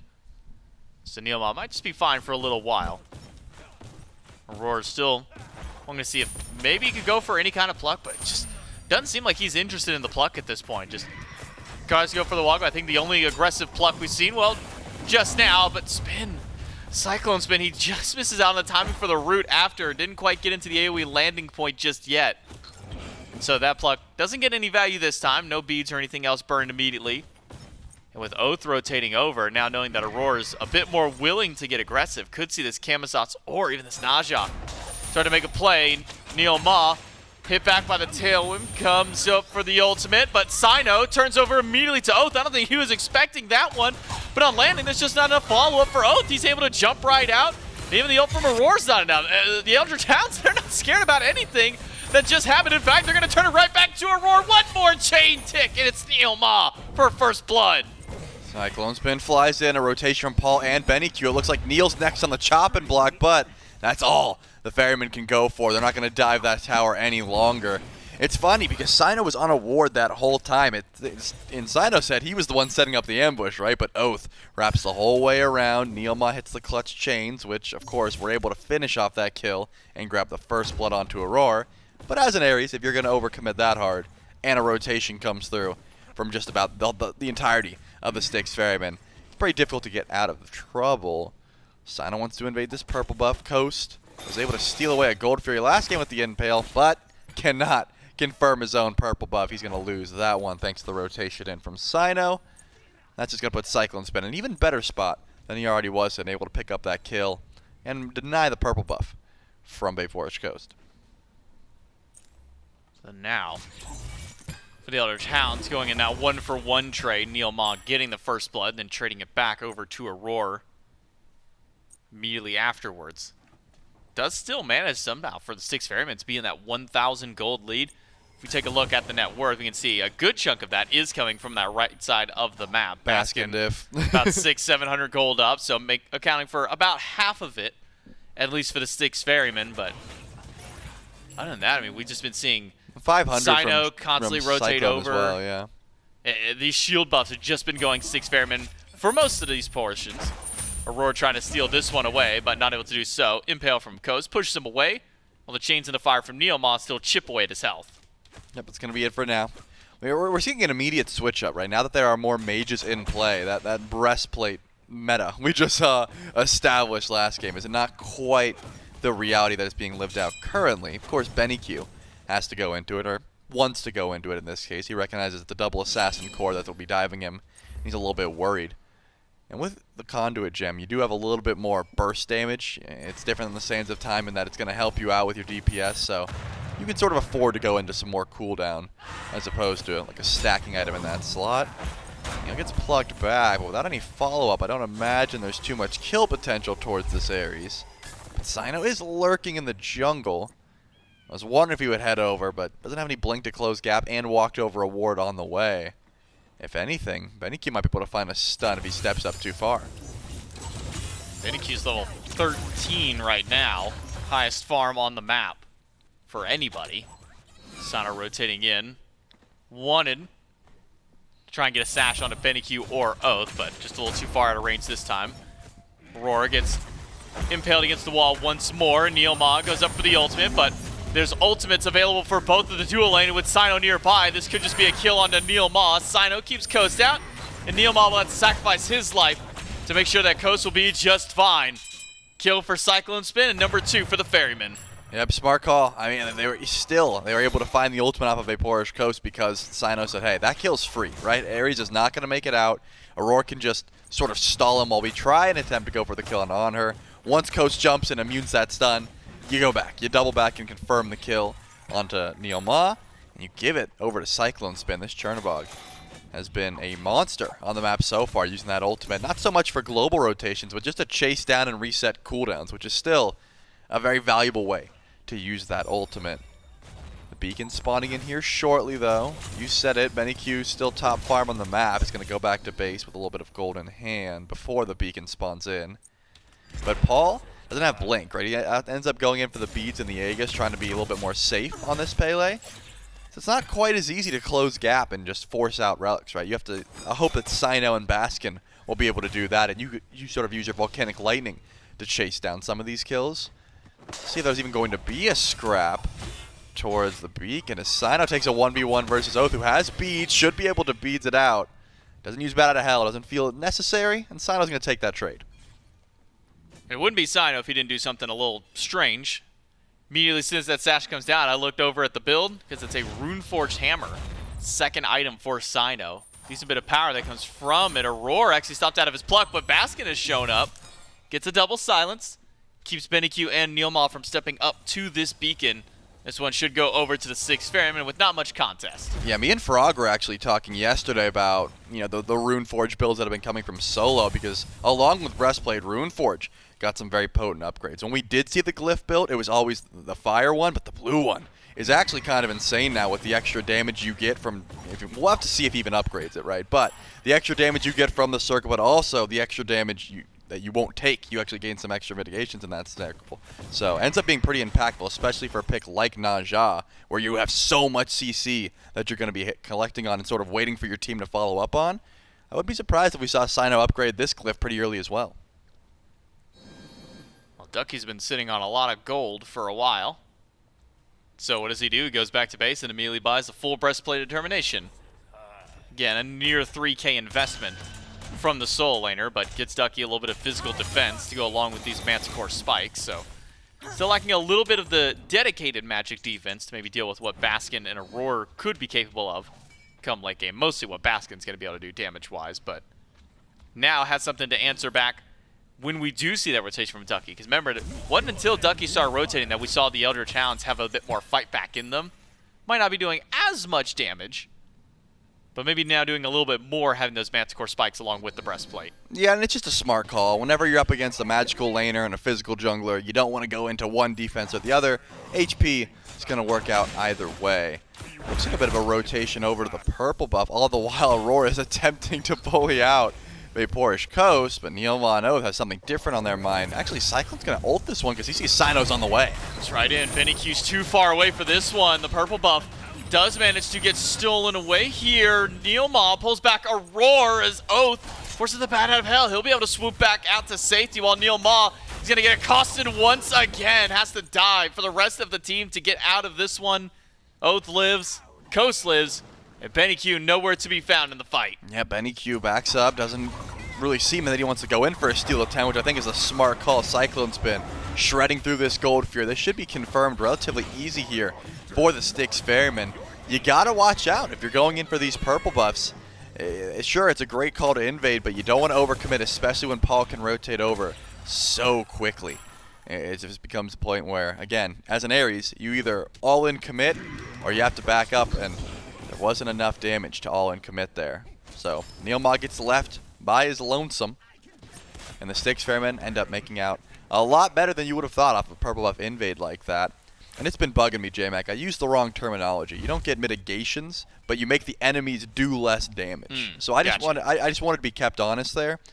You still take less damage, but it's not because you're mitigating it. It's because you're physically making people in the circle do less to you. That's the rune-breaking hammer that Cyno has not upgraded, but he could. You're putting a couple pillows in their boxing gloves is what you're doing. Exactly. Making it just a little bit harder for them to get that damage output there.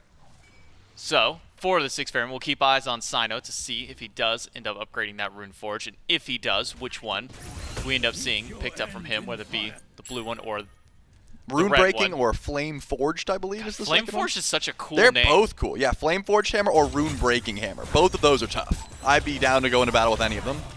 BennyQ beats gone. Aror just off the mark with the pluck this time.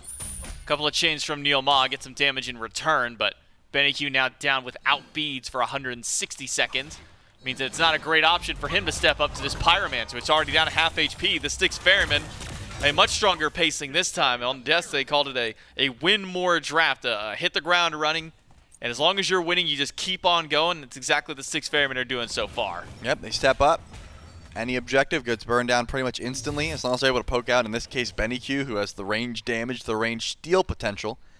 You pull those beads, he's not stepping up anymore, right? I mean, even if Aror hit that pluck, I don't think he was in too much danger of death. But you got to look towards Cyno. 1 Windfire Wheels. I talked about how Oathhh, if he gets connected on it, isn't going to die. Agni's a bit different. You don't have that self-banish and bat out of hell. You will be dying if there's sufficient follow-up, which Paul can definitely provide. So it was just pull the beads off of BennyQ, go in for the Pyromancer, and that's just going to be as free as it comes. BennyQ still has dash. It looks like he's holding on to it, fearful of Cyno. And is NeilMah the target again?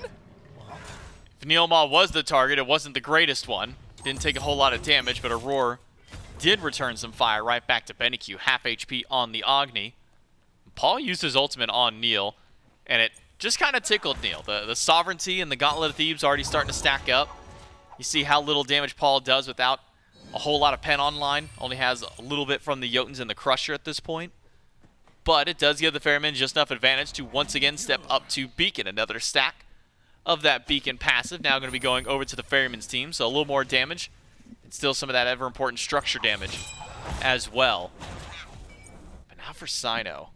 Going for Serrated Edge in his next slot here after the Rune Forge. So now has a bit of that extra % pen to go with him. Gives him a little bit more hitting and a little more damage to go up against some of these tankier targets. Yeah, and this is my favorite Najah build. You know, I think back in the day there was a lot of, you throw a Deathbringer in, you throw some extra crit, you'd build to kill squishies, but I think Cyno's got the right idea here. Building to kill tanks, right? You want extra % pen, you tank up, the 2 guys that don't have beads. In this case, there's only 1, and it's going to be NeilMah. But now you've made it so you have a guaranteed target with your ultimate. Sash and Ult is going to work just about every time. And you're doing that extra damage to get, hopefully, Neil to kill threshold by the time he lands, which I think could be a good look. You still have your ability to go into the carries that don't have beads and, get them half health and ready for a kill. But it just makes it so much easier to have that guaranteed target in a fight. Now that Cyno has that % pen, looks like he'll go in for a breastplate. Get some extra tank stats, because you don't want to be dying when you hit the ground. That's always the worst case. If you're not taking BennyQ up, he's going to sit there at the bottom Windfire Wheels and try and hit like a nice bomb stun or double bomb, or heck, maybe even drop 3 bombs. You're not going to be living through that. Now with a Najah with full damage built. And actually, Oathhh jumps into a big explosion. I'm surprised. There's 2 buffs there, and he just tries to land in the middle of the explosion. Not a good look. Yeah, Oathhh doesn't want to take that match. Well, 3 people is enough to take down NeilMah, and with BennyQ showing up for Cyclone to rotate over. Use the wall as 1 dash target. Throws out the crystal just to try and zone BennyQ away. Cyno. Beads from Ducky. Cyno connects the ultimate, but a fast beads from BennyQ bails him out, but you're not going to get bailed out from everything else. There's a sash and an ult clip from Aror to take down BennyQ once more. At least the first death in this game for the mid laner of the Eldritch Hounds. But it's 5 kills for the Ferrymen, and they're going to the Fire Giant. I don't think the Eldritch Hounds realize that this is the call from them. Ferrymen are going to get this one for free. I would argue Oathhh knew it could happen and said there's nothing I can do, right? He's got no sort of damage. Ducky is the only one that could even attempt to go in for a steal. Look how quickly that gets burned.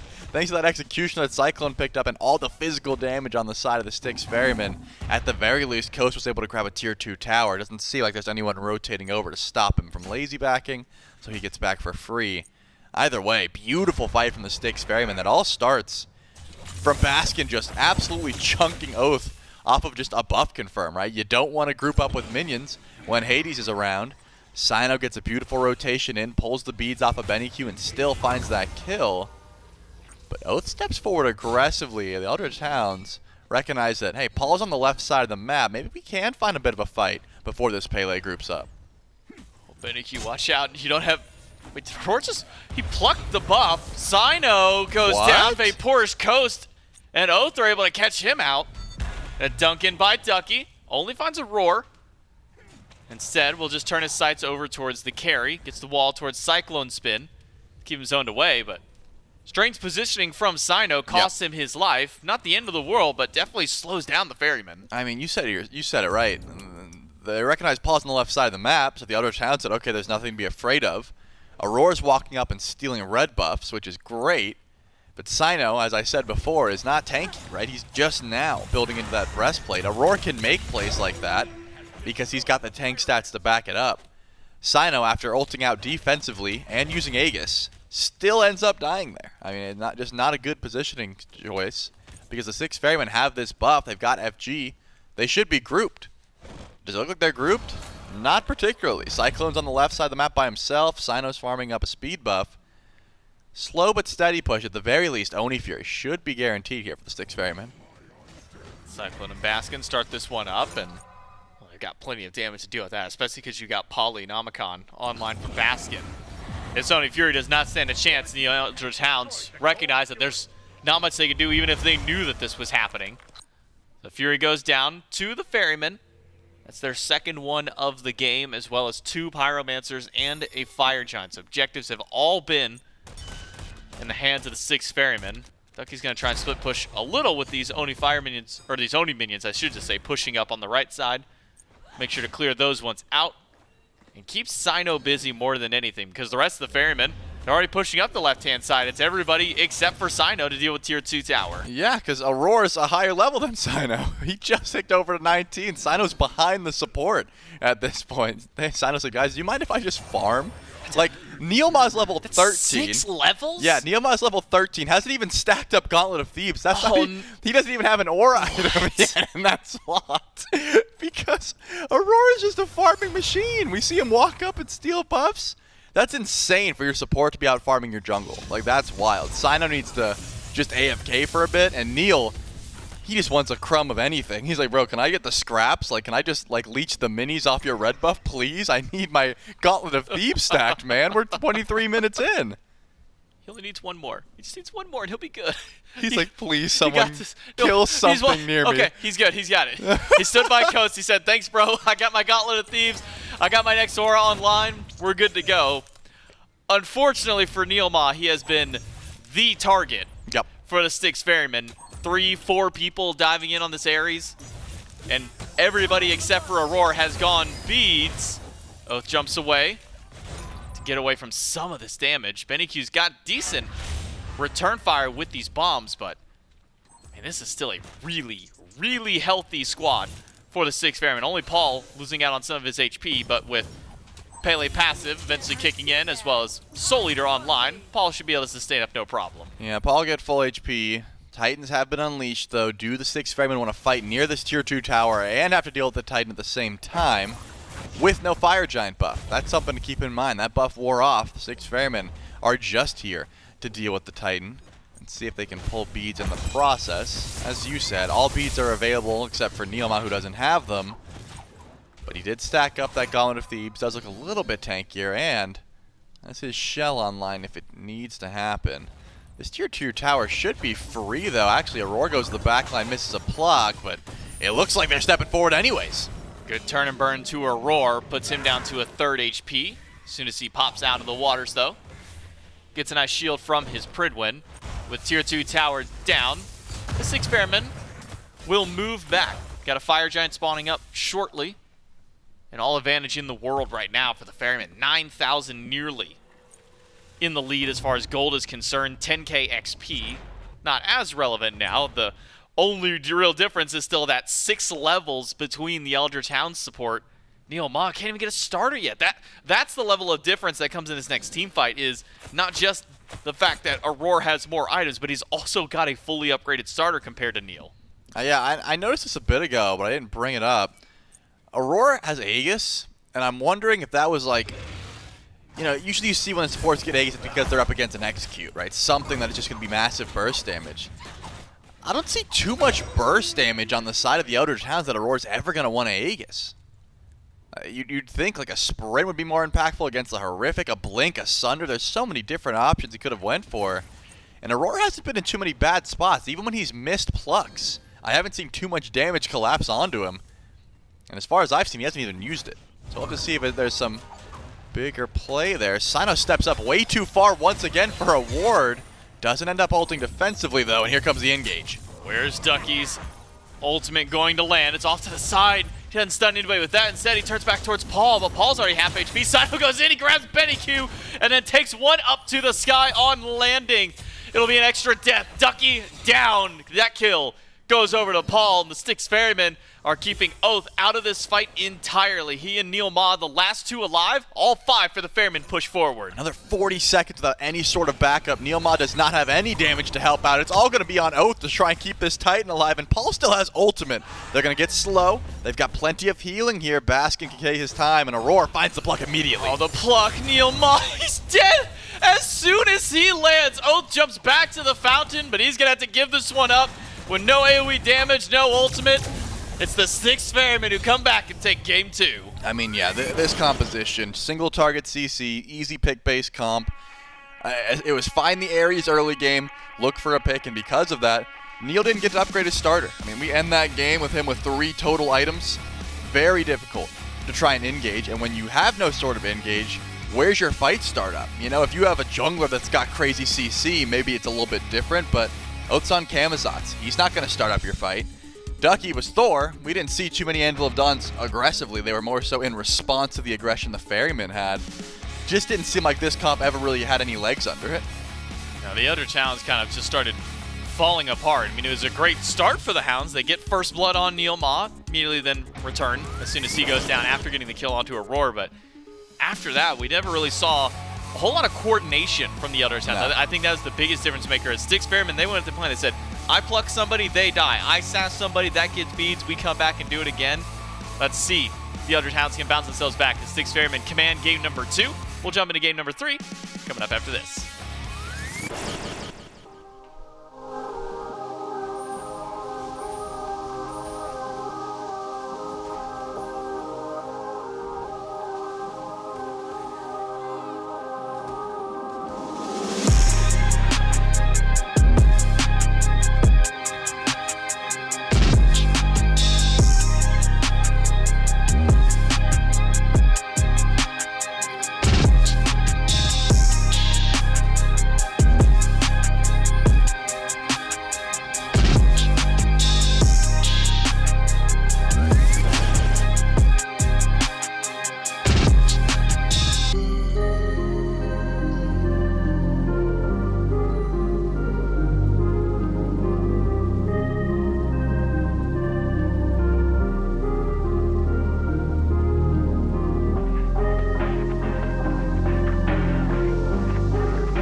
The Styx Ferrymen, they tie up the set, and they push us to at least a game number 4.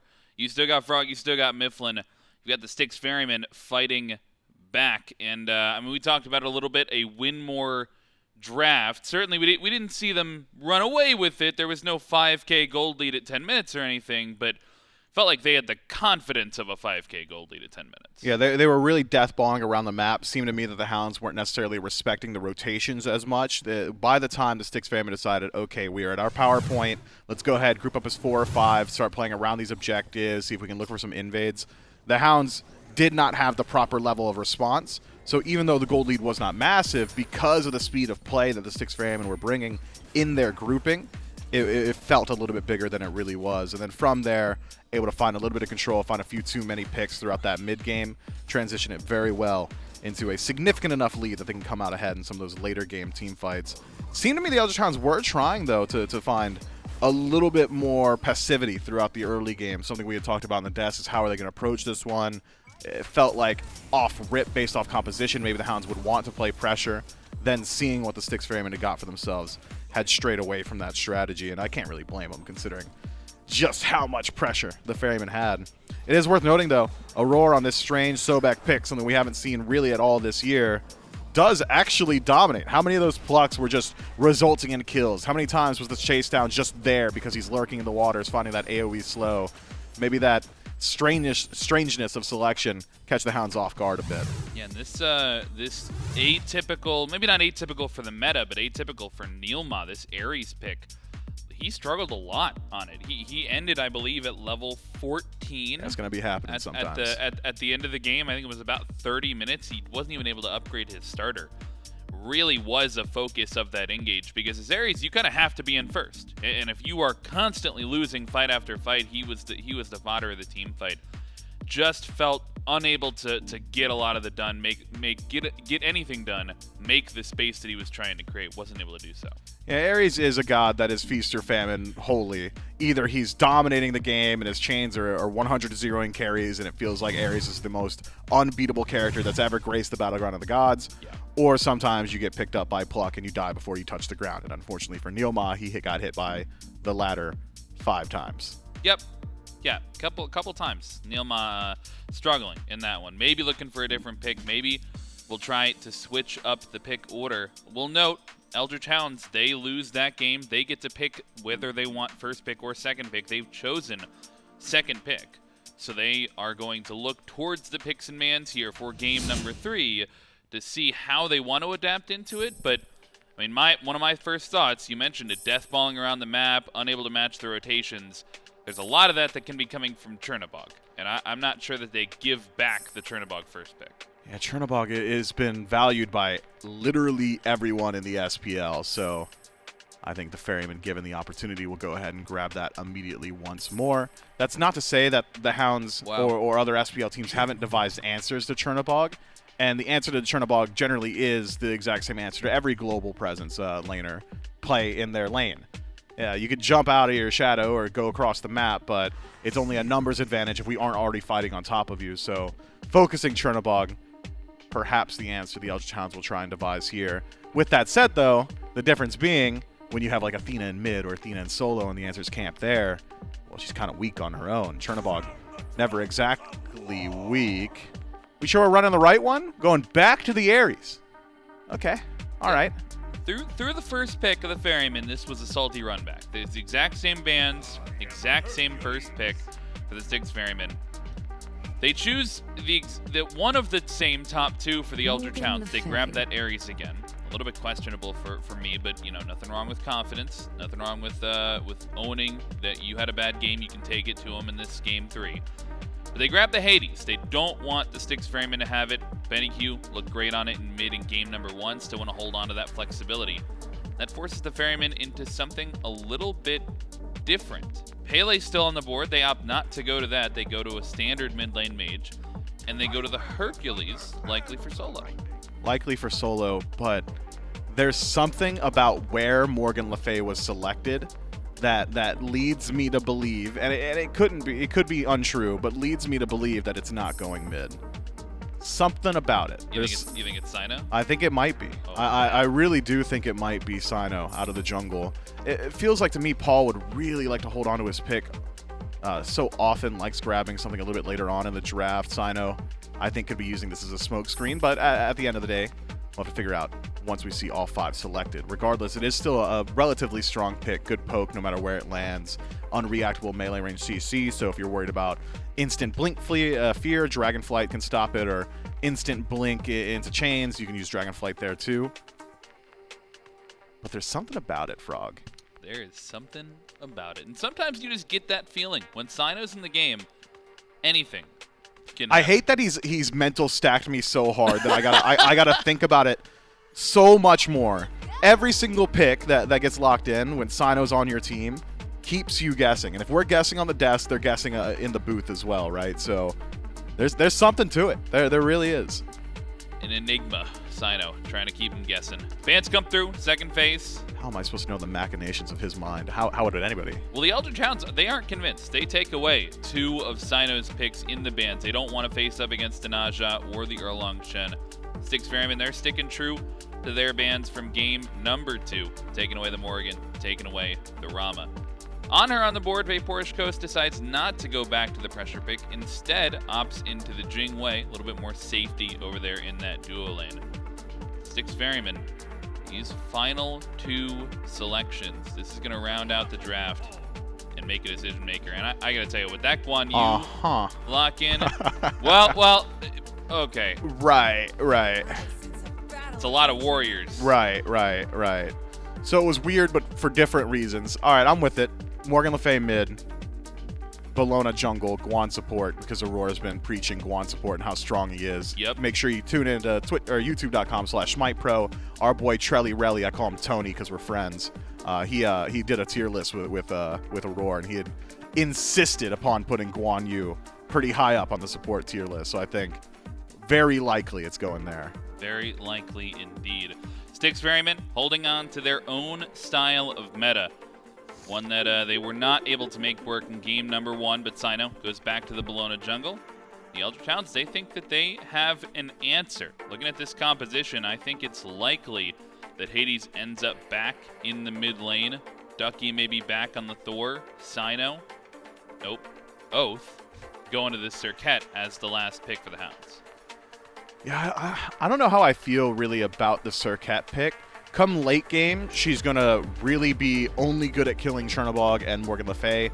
Guan Yu, Bellona, and Hercules all going to be a little bit too tanky. Some of the anti-heal, of course, could come into the equation, especially onto Hercules if you find an opportunity. That seems to be only one of the only ways to actually knock him down, is to deal with all those sustain options from mitigating wounds. But even then, it's a very pick-based composition from the Eldritch Hounds. Anytime you've got double Assassin Thor Serqet, that kind of funnels your opportunities into isolated matchups in the jungle. I have major concern for the Eldritch Hounds' ability to prevent the dive of the Styx Ferrymen. Morgan Le Fay is going to be self-sufficient in the back, the triple warrior is going to be running you down, and Chernobog will jump into your shadow and be right there alongside his warriors. I think they're planning on diving themselves, if I'm reading the comp right. I mean, they look to get in there when BennyQ was on the Hades in game number 1. My concern is maybe on VaporishCoast. He could follow it a little bit when he had this pressure pick on the Anhur. But Jing Wei, I mean, unless you're playing the certified, what is it, like the hi-rez Deathbringer, like the one-shot 2,000 damage crit build? The one-shot Jing Wei build that's getting in there. And with my 30% crit, gotta pray you get lucky. I don't know that anybody's really building that and wants to get in there on the Jing Wei. So I don't know. One saving grace for me is the flexibility of this Serqet. I think depending on how Cyno builds, if he wants to be a frontliner, Oathhh has the ability to match that with a hybrid build here. Could, but hybrid builds aren't as strong as they used to be because hybrid items don't exist anymore, so it'd be like 2 dedicated attack items, 3 or 4 dedicated defense items. It is very interesting, and I think that's the through line of every single game so far this set, is that these guys, each teams, the Styx Ferrymen and the Hounds, are very much so playing their own style. They're playing their own game. I do think it's a little bit easier to see the high points of the Styx Ferrymen's draft right here. The Eldritch Hounds, this screams to me very difficult to execute on, very narrow margins or very narrow windows where they're going to be just blanket statement better on map. And I am just a standard Smite connoisseur. I love when there's a long-range mage on my team. I feel like that simplifies the game so much. So Morgan Le Fay, a little bit easier there as well. That's not to say that the Hounds can't bring the fight, but it's going to be difficult for them. The Styx Ferrymen and the Eldritch Hounds looking to push to match point. We've got game number 3 with JMac and Trelly. It's a tie game here with the Ferrymen and the Hounds in this best of 5, but who's going to get the advantage moving in towards game 4? Well, to do that, we're going to see who ends in game 3. It's JMac, Trelly, and Doug back to bring you the action once more. And it will be Aror on the Guan Yu support. As mentioned, something in his tier list and talking with you that he seems to love. And really, what was it, Charlie, about the Guan Yu support that he seems so adamant to prove something here at the SPL? Well, I'll tell you, J-Mac. I'm gonna describe a god to you. Okay, I'm gonna close my eyes. Just off of what this god brings to the table. All right. This god's got a nice slow built into the dash. Okay. Got some prot shred and some great damage towards all stages of the game. Okay. Has an ultimate that is CC immune, can chase down anyone, a massive stun, and does crazy damage. Okay, that sounds and good. still has a heal that can help out the team. Tell me he's got a heal too? Yeah, does that sound like a good support guide to you? That sounds pretty good to Yeah, me. you're telling me. That's what Aurora said. And also, Miffs never called me Tony, and we aren't friends. I just had to set the record straight. You know, we are colleagues at best, and even that is a stretch. So I just, just to be clear. So back to you, J-Mac. Shut all that down. You just tell him we're not friends. He doesn't call me that. If he keeps calling me Tony, then we're not friends.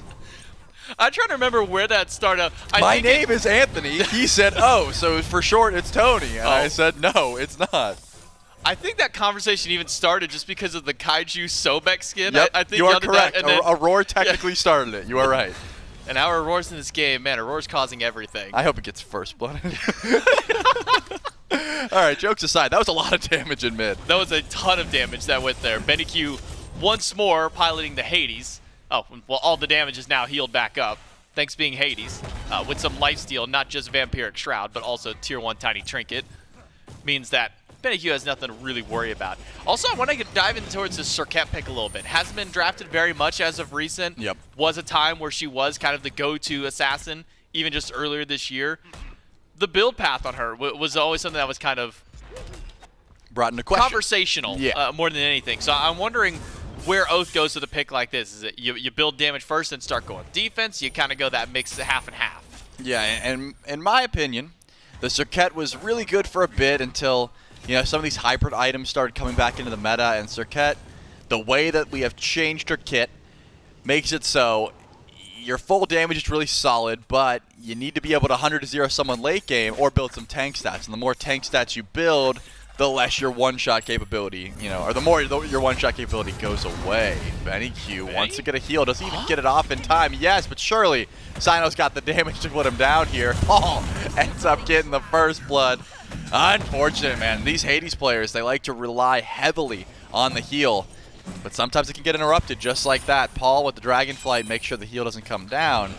BennyQ gets first blooded. But as I was saying, you really need to go either full damage or that tank build. The tank build doesn't work so much, and it's a bit difficult late game to get your kit off if you're just getting one shot. So it's in a situation where it seems like Oathhh wants to focus out these healers, right? Baskin and Aror both are going to rely heavily on sustain to be tanky, and Serqet just shuts that down in one foul swoop.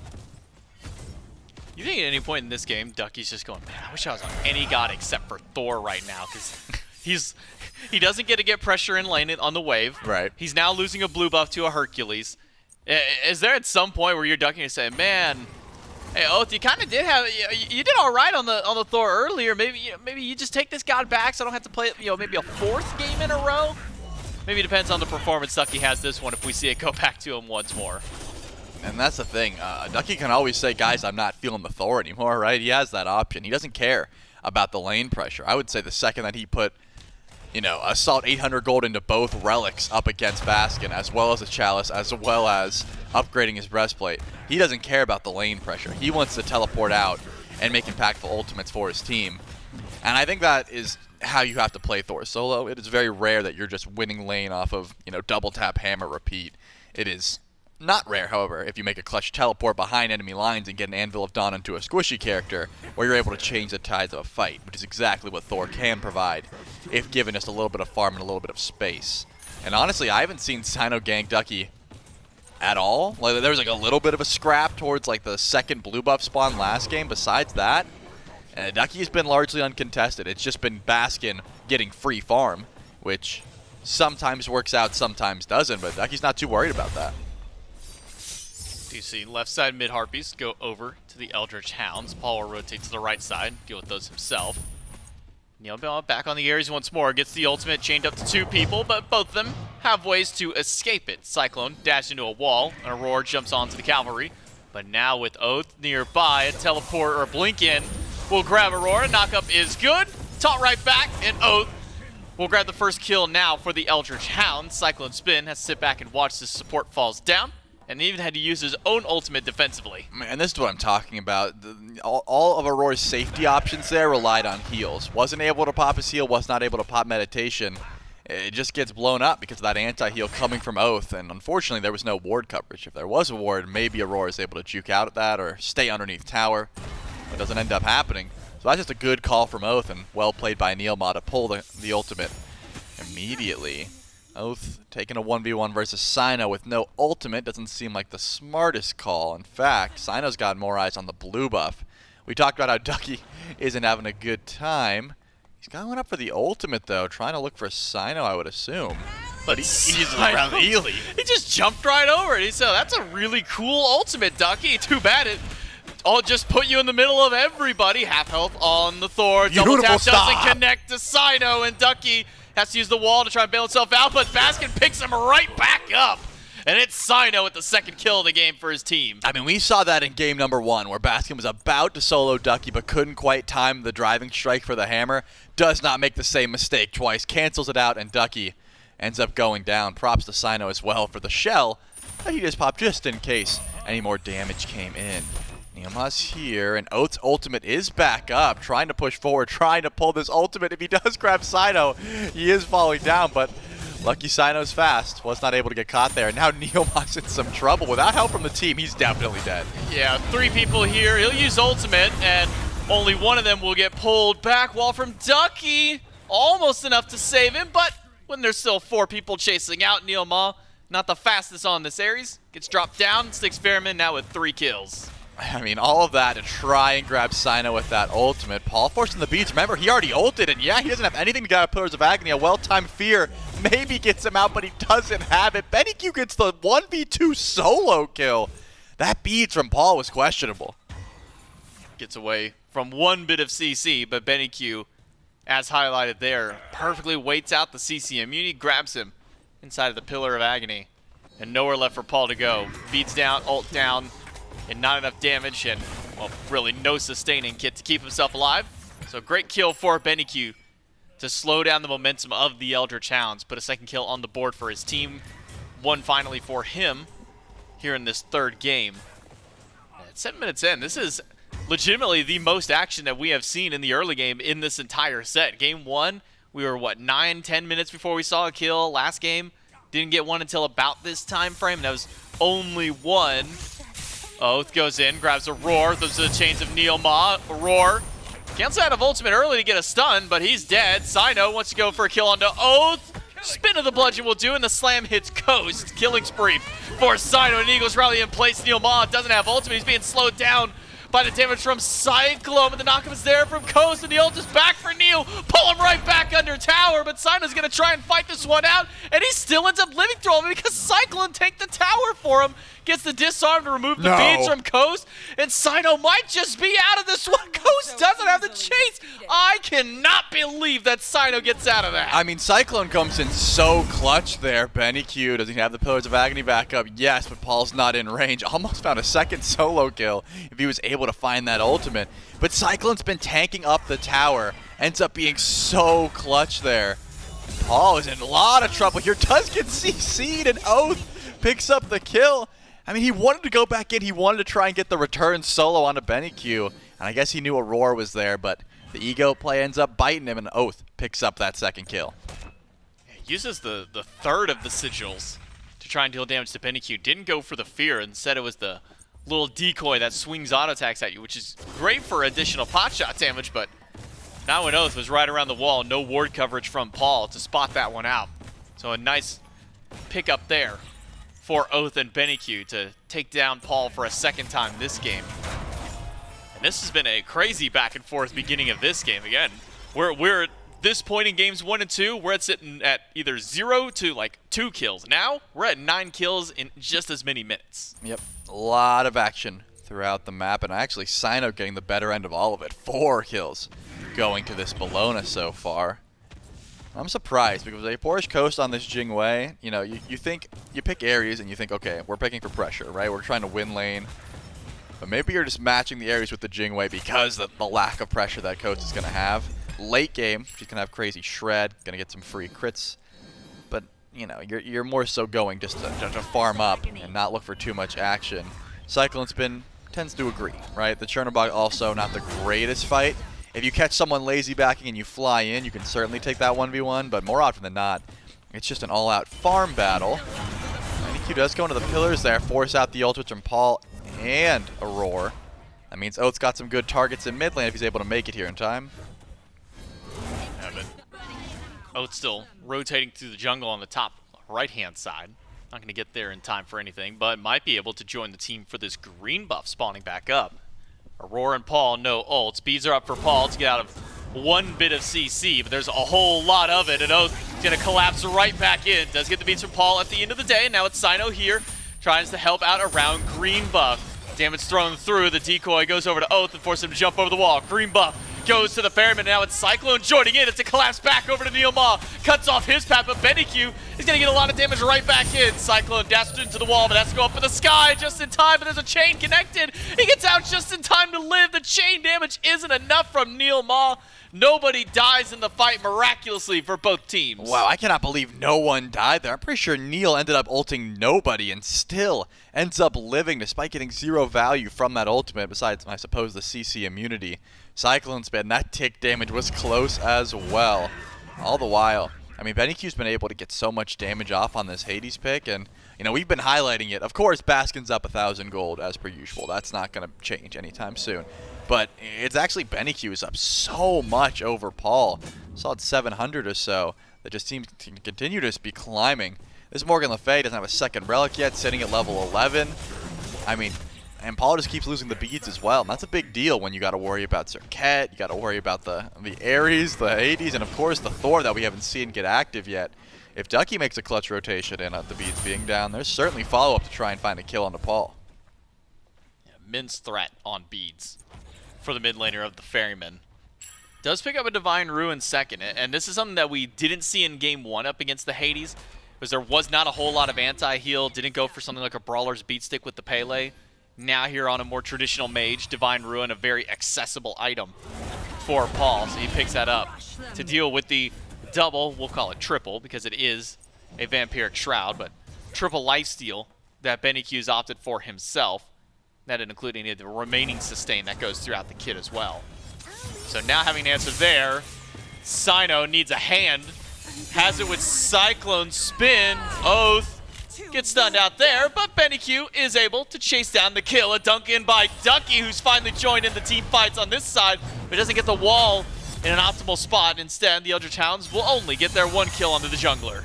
Get that 1 kill, but the Eldritch Hounds should be looking towards a Gold Fury, but they're stepping forward. It's as if they don't want the fight. I guess they did use a couple ultimates there, but relics aren't looking great for the Styx Ferrymen. If anything, the Styx Ferrymen might try and chase down a kill here. Cyclone holds into 2. How much damage do you have for Oathhh, though? Not much. He's just going to be able to back out for free. I'm shocked that the Eldritch Hounds didn't try and translate that into a Gold Fury pull. And, I mean, with Pillars of Agni as well, that could have been easy trap down if they try to step up for a fight, but the Hounds just go back to farming. They're not interested in coin tosses, even if it's a weighted coin in their favor. And they decided to steal some farm and back up. Oh, no, Tucky's going down the same build from Game 1. I'm not doing a whole lot of damage build. Might not need it with all the help around him, though. Aror, caught in the middle of Pillar of Agony, dropped down by VaporishCoast. 6 kills for the Eldritch Hounds.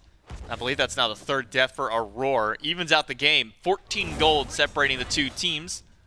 BennyQ, if he goes down, this could be big for the Ferryman. He has been a major pain to deal with. Eagles Rally does connect, but the rest of the team is here to bail him out. NeilMah lands a chain onto Cyno. CycloneSpin, though, knows that Benny's nearby, and he's as good as dead. A nice kill for the Hunter, and 1 for Paul as well. Oathhh falls down, and it trades out Cyno's life. CycloneSpin dashes in alongside Baskin, but Ducky finds the dunk onto both of them.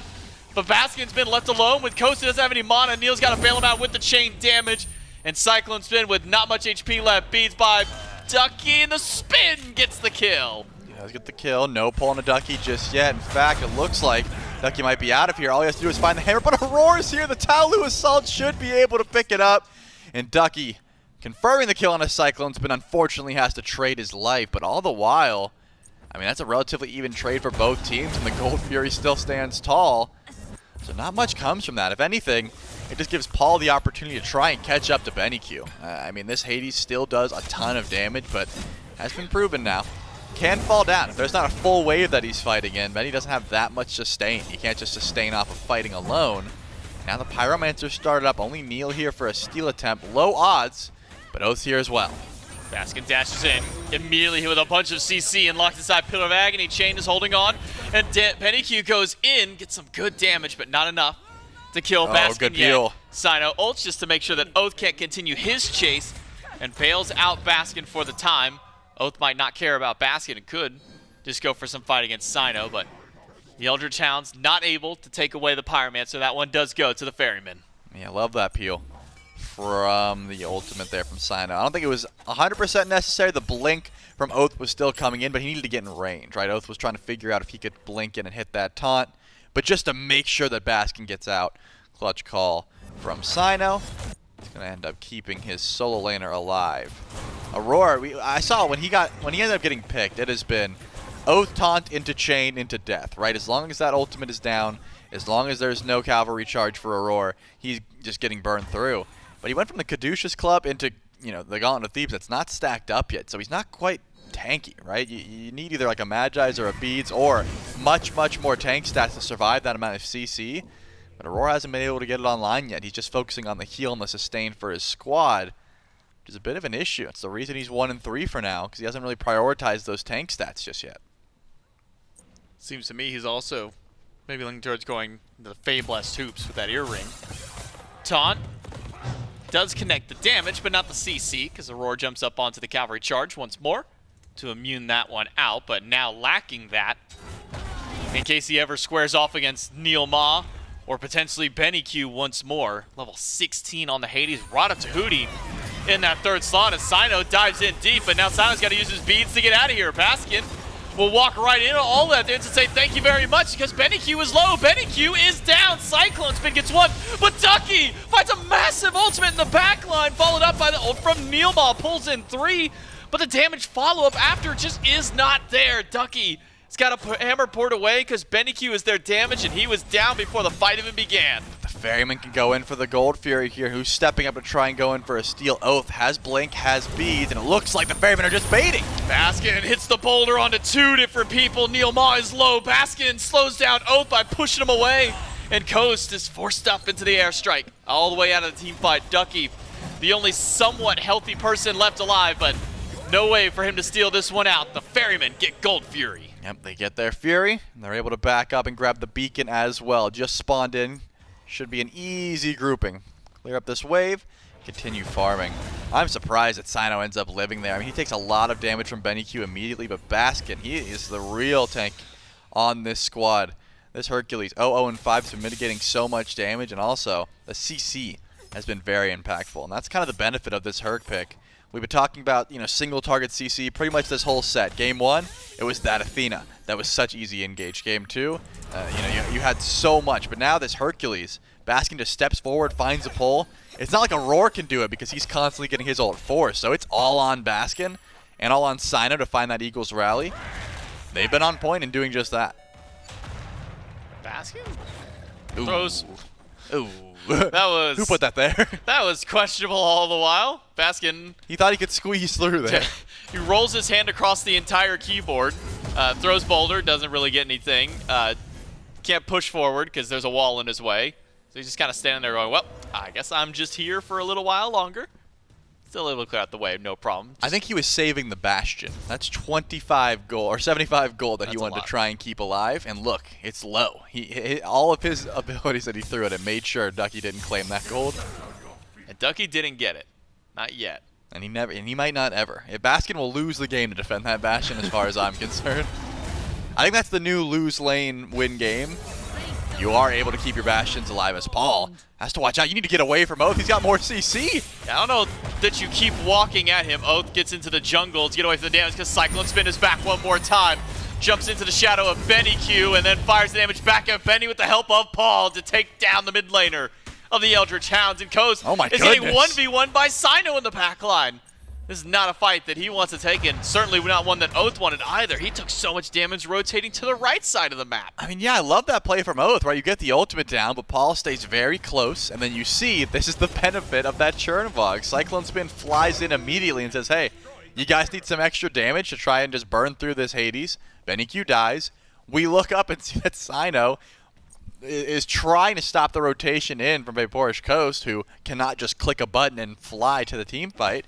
And he gets zoned out so hard, there's no way Coast can even make an impact. This Jing Wei sent back to base. And the Styx Ferrymen make out like bandits. Again, they just get the free pick. They don't have to worry too much. And I'm thinking, because they've got 2 runic bombs in tow, they could easily group up and try and pull a tower here. You lost this last time, Coast. I don't think you try and take that one again. No, the absorb autos are so annoying, especially when you have no CC in your kit, right? If you're like an Anhur, you can say, oh, you're absorbing autos, I'm going to push you into the wall, and hopefully you use a different ability so we can actually fight. But as Jing Wei, you're just forced to run. Like that's it. It's shield bash into disarm into ult out. You can't fight me right now, and that's what Coast has been doing. Not necessarily ulting out every time, but still. You don't want to trade 1v1 with Cyno. And he truthfully only has 1 traditional damage item in the Kins. Like Golden Blade is for farm, Stone Binding, sure, is going to give you pen, but it's more of a tank item, and then just finish the Dawnbringer off that back. It is scary stuff that Cyno is able to do this much damage.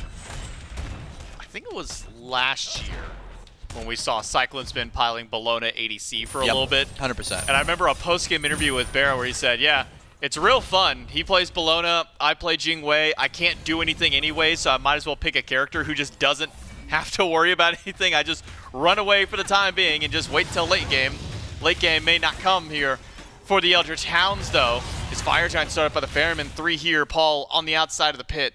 The Eldritch Hounds now starting to collapse back in. Instead, it's a turn back to Ducky, as he has to use the beads, teleport out with the hammer. Now NeilMah level 14. Ultimate chains up 3 people, only pulls back Aror. VaporishCoast half health. You already have been losing these matches with Cyno, but instead, BennyQ comes up big to help out. 1-for-1 trade in the backline. The Hunter down for the mid laner. And now NeilMah on the run. Cyno's just got to keep chasing him out with Aror standing right behind him. He'll happily tier 2 tower dive, maybe with VaporishCoast nearby.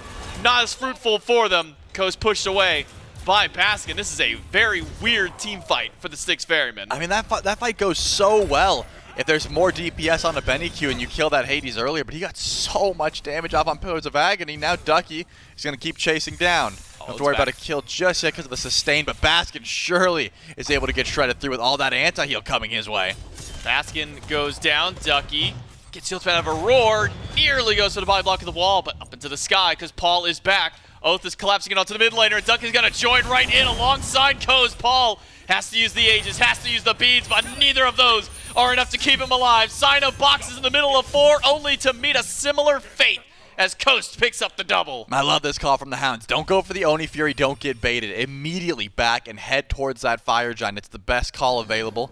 Baskin will be able to teleport in 20 seconds, so Styx Ferrymen have a call to make. Do we try and defend with 2, or do we just let this Fire Giant go?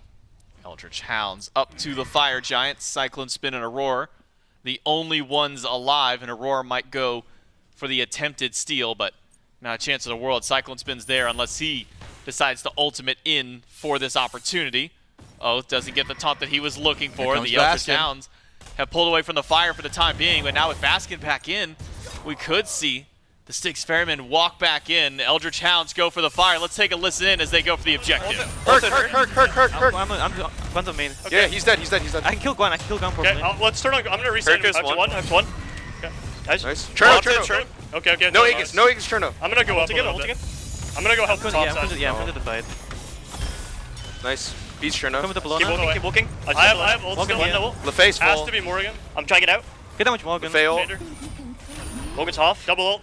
Double. I have onk still. I have horrific. I can't do anything. I can onk him. They're onked. This is really good, Pat. If you have. Nice job. Nice.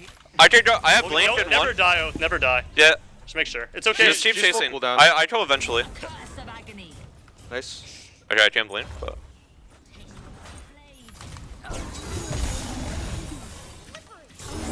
I almost struck that. We can reset.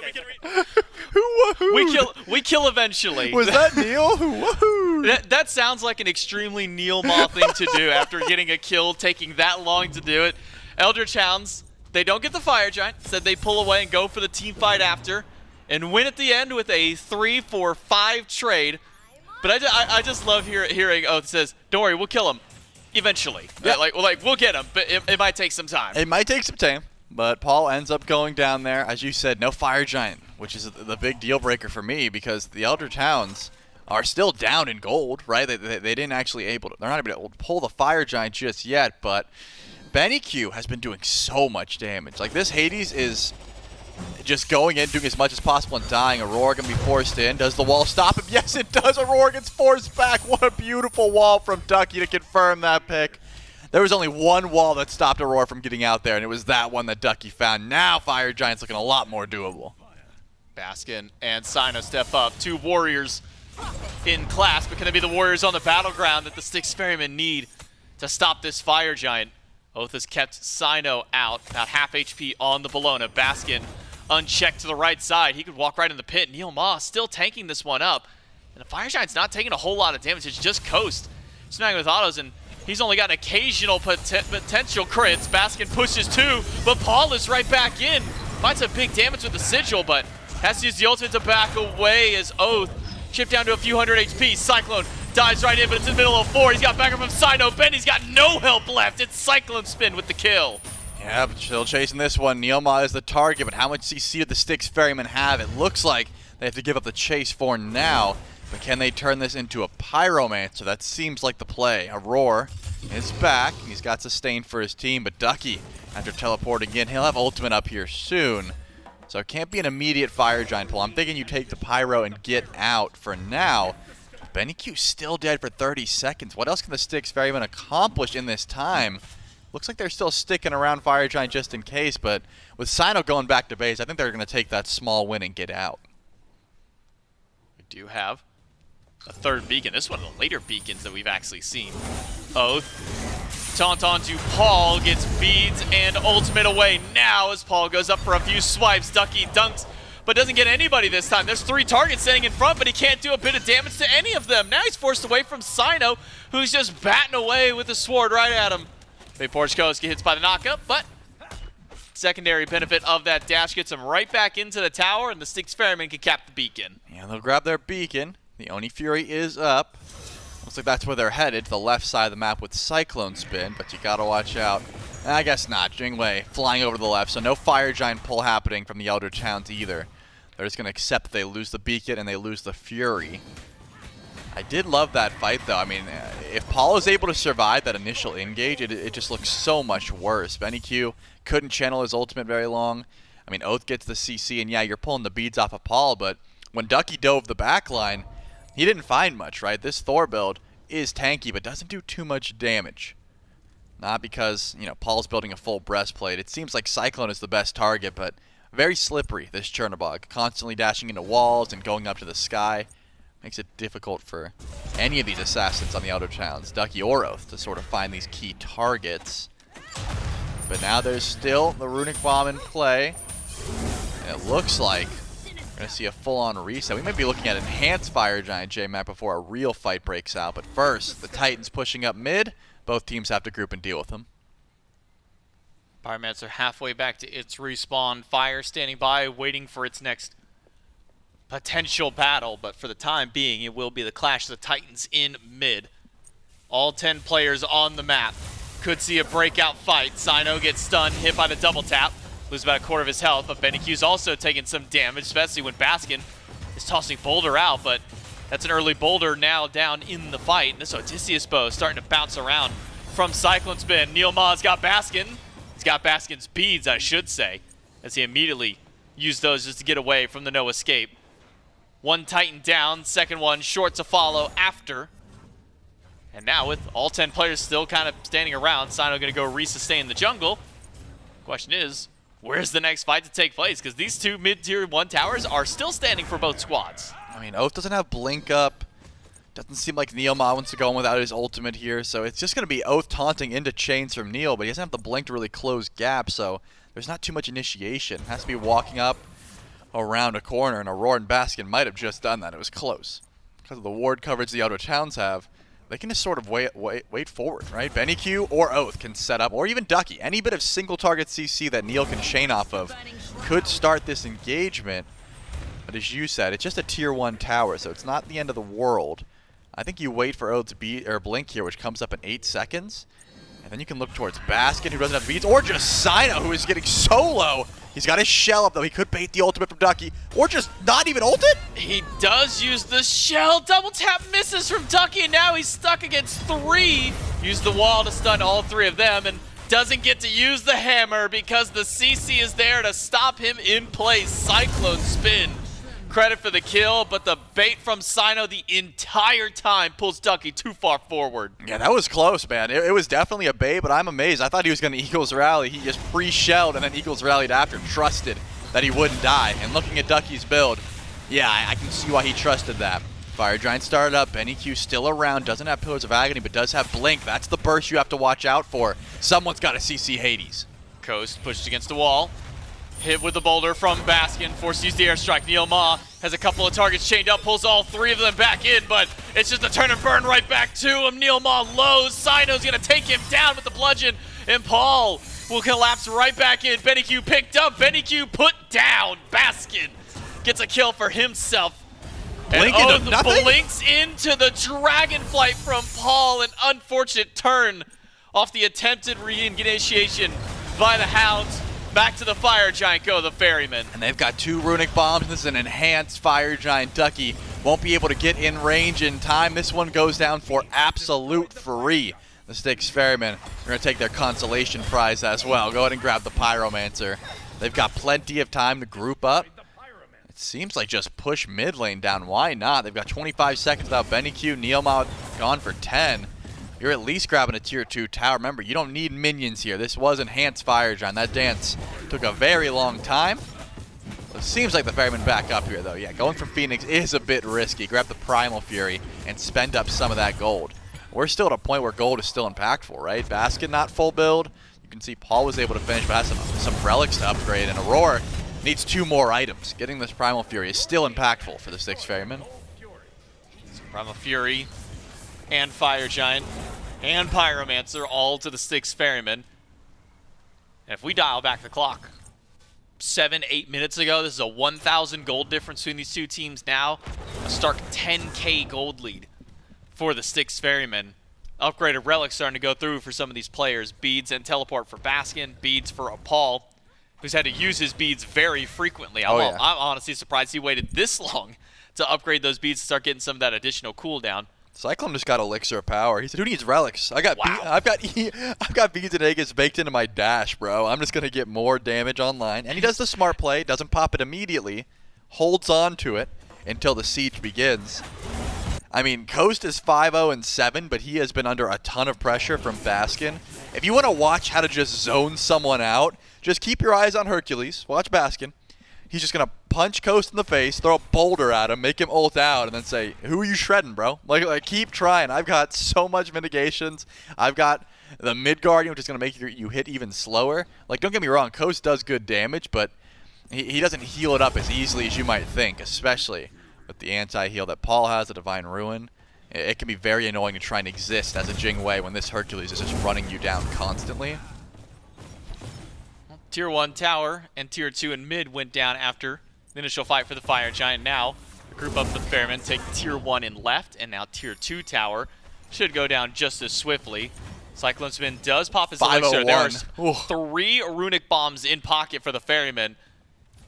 And a push up to the Phoenix. Baskin and Cyno will go off on their own adventure, though they do have 2 runic bombs each. They can just drop those right inside the Phoenix, nearly take that one down.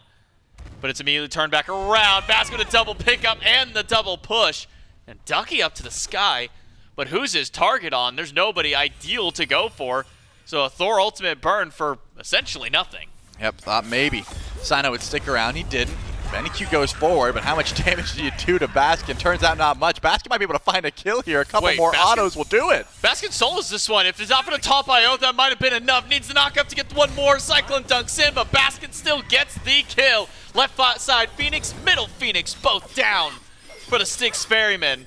Eldritch Hounds, they lose 2 in that fight. Benny and Neil are both removed. But the benefit of having Aurora nearby is all this healing that he can provide to the team. Cyno was nearly dead just a moment ago, but now has been healed back up.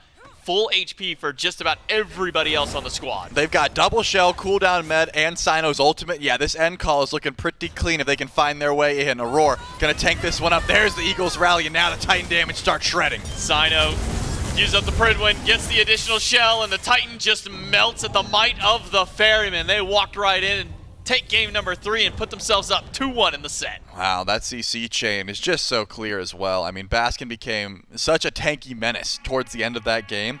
Once they were able to find that actual EFG fight, where some of these picks that the Hounds were looking for could not land. BennyQ, unfortunately, could not survive. Right? We talked about how much damage he was doing early, and he was. But once he got that Sacrificial Shroud, you know, once he went into this full damage build, essentially he'd go to the backline, get as much damage as possible, and then die. And the issue with that is you're up against a sustain comp, right? So that damage does not stick. It ends up getting healed off. If you can't confirm a kill in a healing meta, you can't confirm anything. And the Ferrymen were able to just weather the storm until late game where they were too tanky to die, and they just win all those fights for free. So what I'm learning so far in these sets is that breastplates are really good. Yeah. Getting tanky is nice. Yeah. Probably want to get a lot of anti-heal if you're going against sustained comps, because that's been winning those ones. And Hades is also just pretty good in general. Okay, but I'll add that to the list. Didn't work in game number 3 entirely for Benny, at least at the end. Still got a lot of damage, but maybe still needs to at least check boxes 1 and 2 to make that third one work out. Eldritch Hounds fall down here. Styx Ferrymen move up 2-1 in a sec. Can they close it out? We'll find out. Game number 4.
yeah, come on.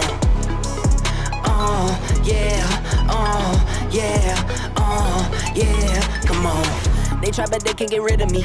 I keep on coming with energy. I keep on bringing that energy. Energy, energy, energy. I feel on top of the top. I think outside of the box. I won't fall into that box. Energy, energy, energy. Live up to my name. Go wrong, take the blame. Never wanted other fame. I stay away from that lane. I can still wake up and ball out. All in my court, I go ball out. Look at my baby go all out. Energy, energy, energy. Yeah, yeah, yeah, come on. Yeah, yeah, come on. I could write this in my sleep. Say you don't sleep, but I sleep. That's why you're sleeping on me. Why? Energy, energy, energy. Don't say a word or a peep. Me, I'm just me, I'm me. I keep it true, I don't sneak. Energy, energy, energy. I hate being on the road. Hard as a home when I'm home. Watching my babies get old. That gets me into my zone. That gets me into my groove. You know I'm nice, I'm not rude. Got no time for attitudes. Energy, energy, energy. Yeah, yeah, yeah, come on. Yeah, yeah, yeah, come on. Yeah, yeah, come on.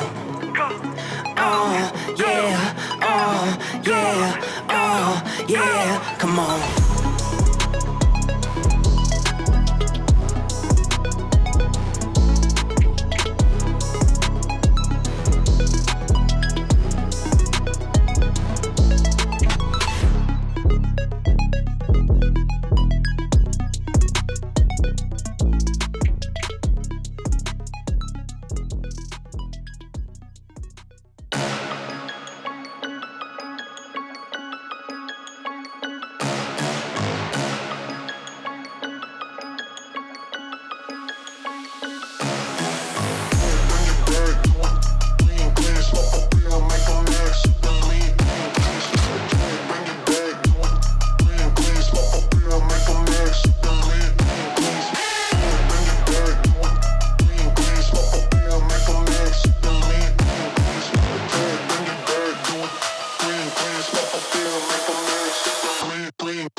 YouTube.com/SmitePro and YouTube.com/SmiteVod. If you're not subscribed over there already, I think that's exactly where you want to be. You can see all the fantastic Smite action, all the content that's coming your way. And if you miss a day, you miss my face, you miss Mifflin's beautiful face, any of these days, and you can hop on Smite VOD and just, you get a chance to see all of the action.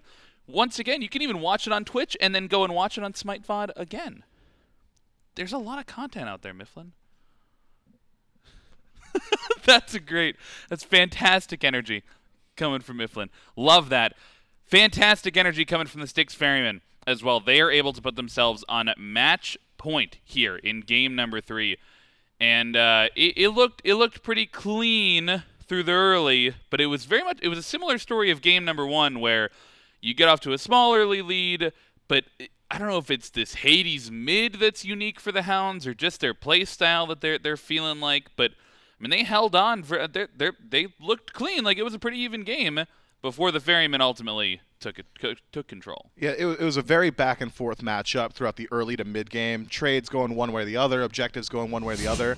But there was a consistency that cost the Eldritch Hounds greatly in the team fights that the Styx Ferrymen did win. And it is target selection on initiation that I think cost them. Every single time the Styx Ferrymen won a fight, it was either the Eldritch Hounds overcommitting to dealing with Baskin, and good luck killing a Hercules, or it was overcommitment onto Cyno, who was relatively tanky. And every single time it would be one of the two of them leaving the team fight at about 20% HP, and then the hero CycloneSpin jumps into a shadow, said, hey, your kits are down, please die now, and they did. They simply fell prey to him every single time the Styx Ferrymen went out on these engagements.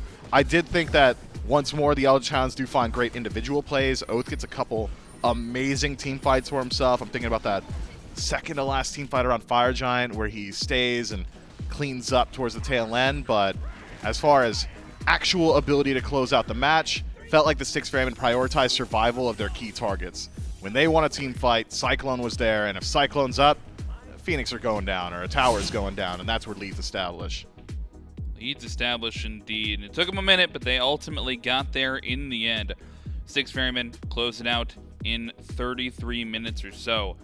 Take it to the Eldritch Hounds. VaporishCoast going deathless still on the Jing way through the loss, so gotta give him some credit over there on that side. And he's not KD saving. That's 40,000 damage. No, he is getting in there. So maybe that's a pick you want to go back to. The Eldritch Hounds, though, I don't know if you keep relying on this same draft style. The Hades mid, the get in there support, and the Thor solo. That's what they won game 1 on. They kept it close here in game 3. I don't know if you have to change it, but it feels like something needs to change in game 4. I think it's the Ares. I really do. How many of these engagements simplify if you could just say, hey man, go in there with Pillars of Agni and I'll revive you. Or do anything like that. I'll throw up Dharmic Pillars around it. I'll silence some of the damage.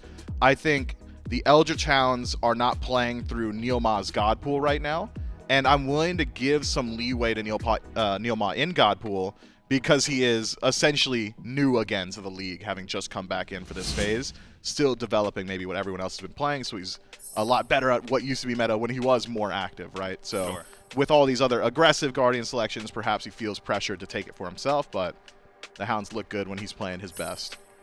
Yeah, he grabbed the Athena in game number 1. The Styx Ferrymen isolated that. They've banned it out every game since then. I think likely to ban it out once again here in game number 4. The Eldritch Hounds, though, they're going to have to come to the table with something slightly different, whether it's a gameplay change or a draft change if they want to push us to game number 5. And one thing that will not change is giving away this Chernobog over to the Ferrymen. I mean, the Hounds must think that it isn't just Chernobog, or they don't value it as highly. They like what they're getting in that second round. Oh, God. It's criminal enough that CycloneSpin is getting Chernobog so often. But I believe NeilMah now, and I'll fact-check myself before we go into it, I believe it's 1 in 10 in the last 2 games on the Ares. And if that's the case, sure, you could continue to go back towards it. It just doesn't feel like it's really necessary. It is 1 10 and 10 exactly for NeilMah. Yeah. It's not the most impressive slash line. Not fantastic when, I mean, the support is the one that should be dying in you know, when you have to give somebody away, but having the same amount of assists as deaths, maybe not getting the value that you're hoping for. This time, 1/10 the kills. Right. Yep. Yeah, especially for an aggressive support. You're hoping to get a couple more last hits than that on the Ares, but this is something that the Eldritch Hounds, they've been trying to make work. They've grabbed this Ares in this spot the last 3 games, this one included. This time, though, they value the Hercules up there on top. They don't want to go back to the Hades, although that is still available if they want to pick it in this 3rd slot. On the other side, though, go back to the Morgan Le Fay. I think it was a good pickup. Standard mage for Paul looks solid. And then the Sobek, which we were maybe questioning, but had some value plucks in game number 2. Did. The Sobek maybe a little bit more volatile than the Styx Ferrymen might need, but still certainly capable of catching out targets like Ares in particular. Sure, Ares can lock down Pluck, but Sobek, if he starts the fight, is just going to deliver him the back line, and being so immobile makes it difficult for Ares to survive situations like that. The Morgan Le Fay looked much better than I thought it would, considering where the Styx Ferrymen had drafted it last time overall, which was in that 3rd pick position. Really far back in the back line. Felt like the Eldritch Hounds struggled to close gap onto him, and by the time you are on top of Paul, he'd already done 50 to 60% of your HP, and still has Dragonflight and his ultimate as self-peel tools every single time as well. The damage output just a little bit too much to deal with. But the Eldritch Hounds, I think, riding the ship here, going to get themselves another standard mage on their side. Not going to be on that Initiator Hades, instead on the Merlin. That's Benny's bread and butter. Notably, this Morgan Le Fay could still go to Cyno. Still some flexibility there if he really wants to pull it out, and he might be forced into it now with the Bellona ban. I don't know about Cyno's God Pool. Might be forced into the. Surtur and Nike are still out there. Might be forced into the Morgan Le Fay here. You like Morgan Le Fay jungle more than those? I don't know, man. I want to see some spicy picks, and it's and a Nike lot. And Surtur jungle aren't spicy enough. They would be spicy if they were picked by like Panatom. Okay. But Cyno's bread and butter, man. You literally just hit the Cyno with the Yaborin. No, You literally did. Cyno's consistent. Consistently. Nike. That's right. And that's... What do you mean? Not spicy. Also known as... I think you can be satisfied with something and have it not be boring. I don't think you have to jump from spicy, like not spicy, right to boring. There's levels in between those two things. Where's he at? I think it's a satisfactory pick. I think it's a normal pick. Yeah, par for the course. It's like if Panatom picked Susano. Well, no, that's boring. That's not boring. I'm afraid of Panatom. Of course Susano. you are. Yes. Break down the picks, man. You break down the... What do you mean? Cernunnos, Pele, Thor coming out for the Eldritch Hounds on Cernunnos, Styx Ferrymen. They grab double assassin. Pele and Thor here round out the draft for them. And the 5th pick on Eldritch Hounds, they go back to this Serqet in the jungle for Oathhh. And it feels it's not a salty run back. There are different picks, but with the style of fight, the style of draft, it feels like the Eldritch Hounds maybe haven't changed much. Yeah, but the Merlin is a massive change, I think, in how they're going to address the team fights. This does put more onus now on both Ducky and NeilMah to be the progenitor of aggression every single time, whereas previously you could have Benny start off some of your engagements. On the other side, Styx Ferrymen seems like they're also keeping in line with the methodology of their previous compositions, with a little bit of global presence and having that Pele there too. I think we are looking at a much more standard draft. Probably is just Thor in the solo lane, Pele jungle, Morgan Le Fay mid. Duo lane, the only one I'm wholly confident in saying is going to be Sobek and Chernobog. The Eldritch Hounds, it really is just about making sure NeilMah has a better game, I think. They were playing well in the team fight. They played well around objectives. Early to mid-game, for the most part, goes well for them. I hesitate to say you need to facilitate NeilMah, but maybe rein in his positioning a bit. It'll be tough for NeilMah to be the forcing factor on the... I mean, you have sort of 2 engage tools. You think about the solo jungle dive, and certainly the Eldritch Hounds have 2 members that want to get there in the backline, but I mean, Neil just felt like he wasn't able to find his footing in these fights. He was either ulting for disengage, or he was engaging and the follow-up was lacking, and now with this AoE mage, and also Cernunnos, one that we haven't seen this set thus far, that may be, similar to the pressure that we saw from the Anhur pick from Coast early in this set.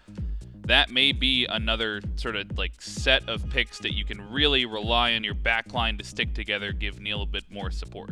I also think Cern is an answer to the who's going to burn the beads question, right? Hercules can do it to a certain extent in the late game once he's involved in the team fight more often. But until then, if you don't have another AoE CC ability that's threatening enough, it's going to be Ares walking up, no escape, and there is an escape. It's beads or your ultimate. Now, if there's the wild hunt there first, maybe some of those resources get burnt, the no escape actually does connect and find some value. So I think a smart selection to round out the draft there. Smart selection to round out the draft, to be sure. Styx Ferrymen, they're trying to close it out here. Eldritch Hounds trying to push us to game number 5. We'll see if we get there with J-Mac and Trelly. Thank you, Frog and Mifflin on the desk. It's J-Mac, it's Trelly, and Doug here for game number 4 with the Ferrymen and the Hounds. Maybe for one of the first times in a while, Trelly, we see Cyno on a more traditional pick, one that's kind of meant for his role over there in the jungle. Pele going to him. Baskin does get the Thor this time. So I was asking last game, how many games does Ducky go before he goes, God, man, get me off this Thor? Well, it's this one because he picks up the Hercules in top 2. And now it's Baskin who has to sit here and go, oh, man, maybe this is what Ducky was thinking. But starting out the build a little bit different. It was breastplate for both of them to start out whenever they're going for this matchup. This time Baskin going for a round shield instead. I'm assuming that he builds into something like the Foulings, because the Glad Shield, as far as I'm concerned, is just so outdated. You're just not getting too much value from it anymore. There's so many better cooldown options, and you don't want to stack that much, and the small amount of damage that you get usually is not worth it. So we'll have to see if that's something that Baskin feels like as well. And I will say the last time I did this, where Cyno went from going like the tanky style warriors into just a hard carry assassin, I remember saying something along the lines of, I wonder if this is going to throw off his playstyle, you know, I wonder if this is, you know, even a pick that he likes to go to, blah, blah, blah. None of it mattered. He absolutely popped off, and it became an instance of, oh yeah, of course you can still play the hard carry junglers, you know, that's no difference. So we already saw him play Naja once this set. Wasn't exactly, it's not a pick that I would describe as a hard carry jungler, right? He's got a lot of CC, but I think the Pele will be just fine for him, assuming, of course, that he can avoid Oathhh. This Serqet, if nothing else, is a 1v1 bully in the jungle, and there's no beats on this Pele. If you're going Soul Leader, which it seems like he is, if you're relying on that sustain, Serqet can shut that down easily with ultimate. So, level 5, I'll be watching where Oathhh decides to go. Aror with pluck on Neil. And a little bit of return damage after.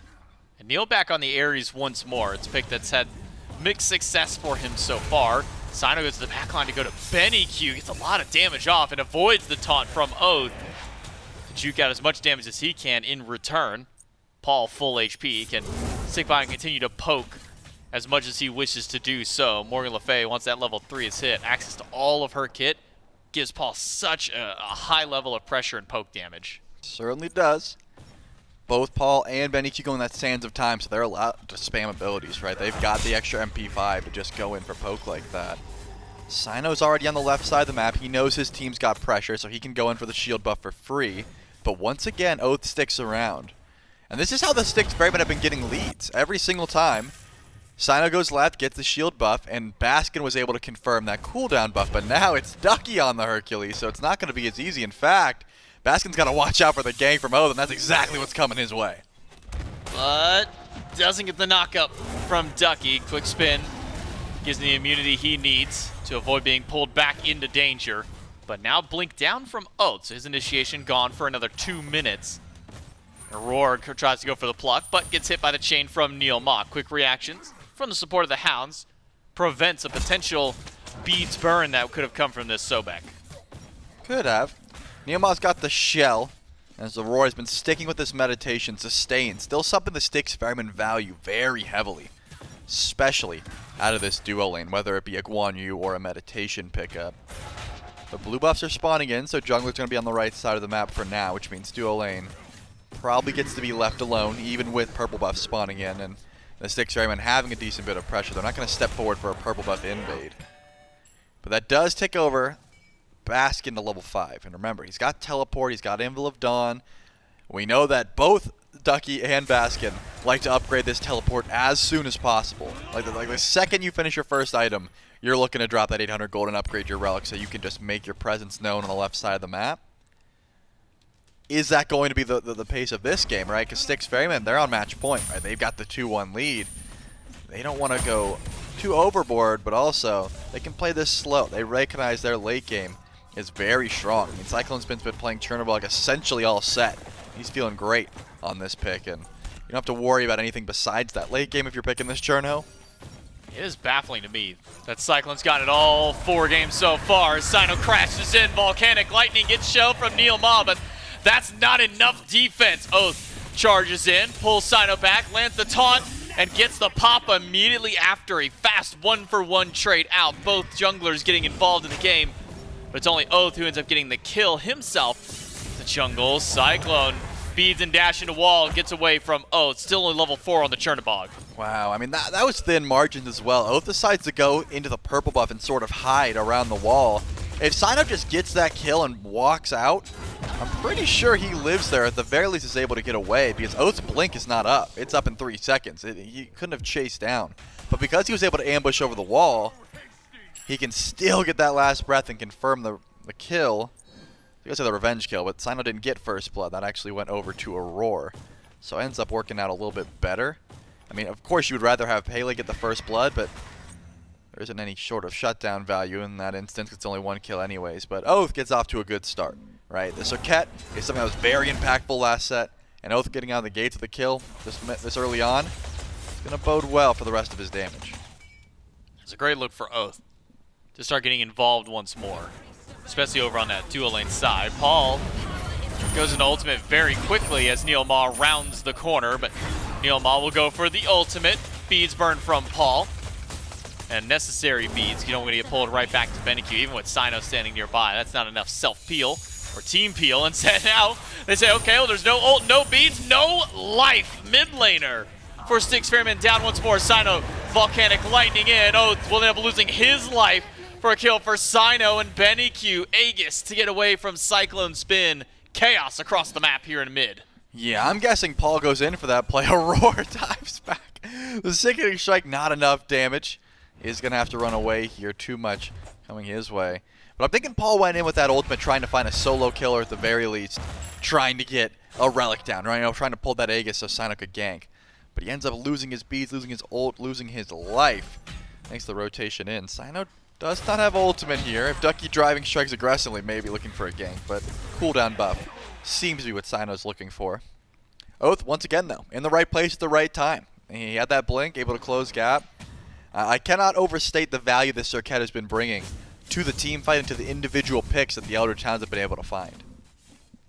Now got 2 kills. Unfortunately, do take a spill immediately after that second kill, though, off a fast rotation back by Cyno.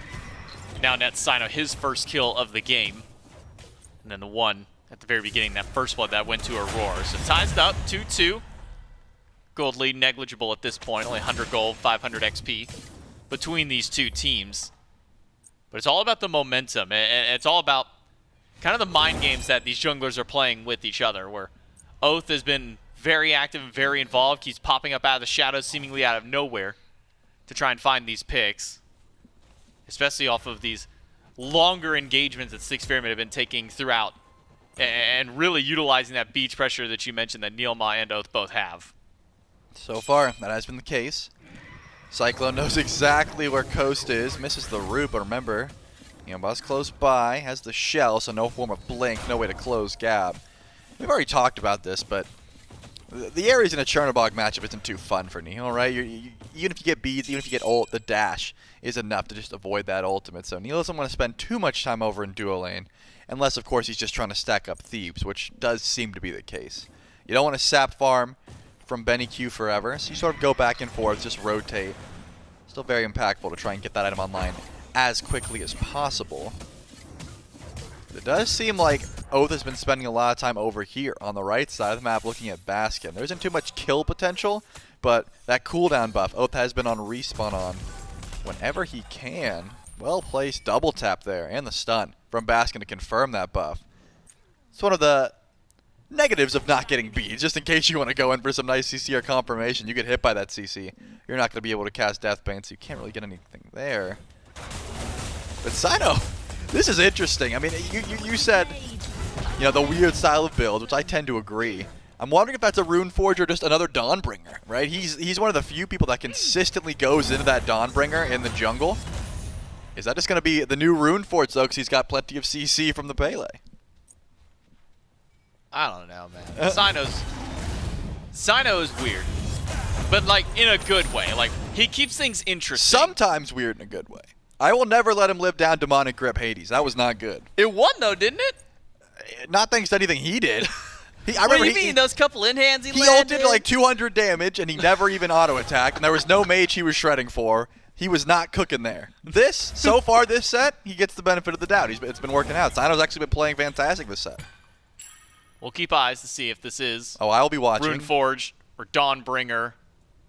Could be. If it's anything else, then there's no. It's Frostbound. No, it's Runeforge or Dawnbringer. I don't want to. Only those options. I don't want to discuss else. anything else. Well, what's the benefit of the two variants? Because you know Runeforge, you only have the one knockup. Kind of thing in that. So we'll discuss more on that later. NeilMah pulls Cyno right back in. CycloneSpin standing by.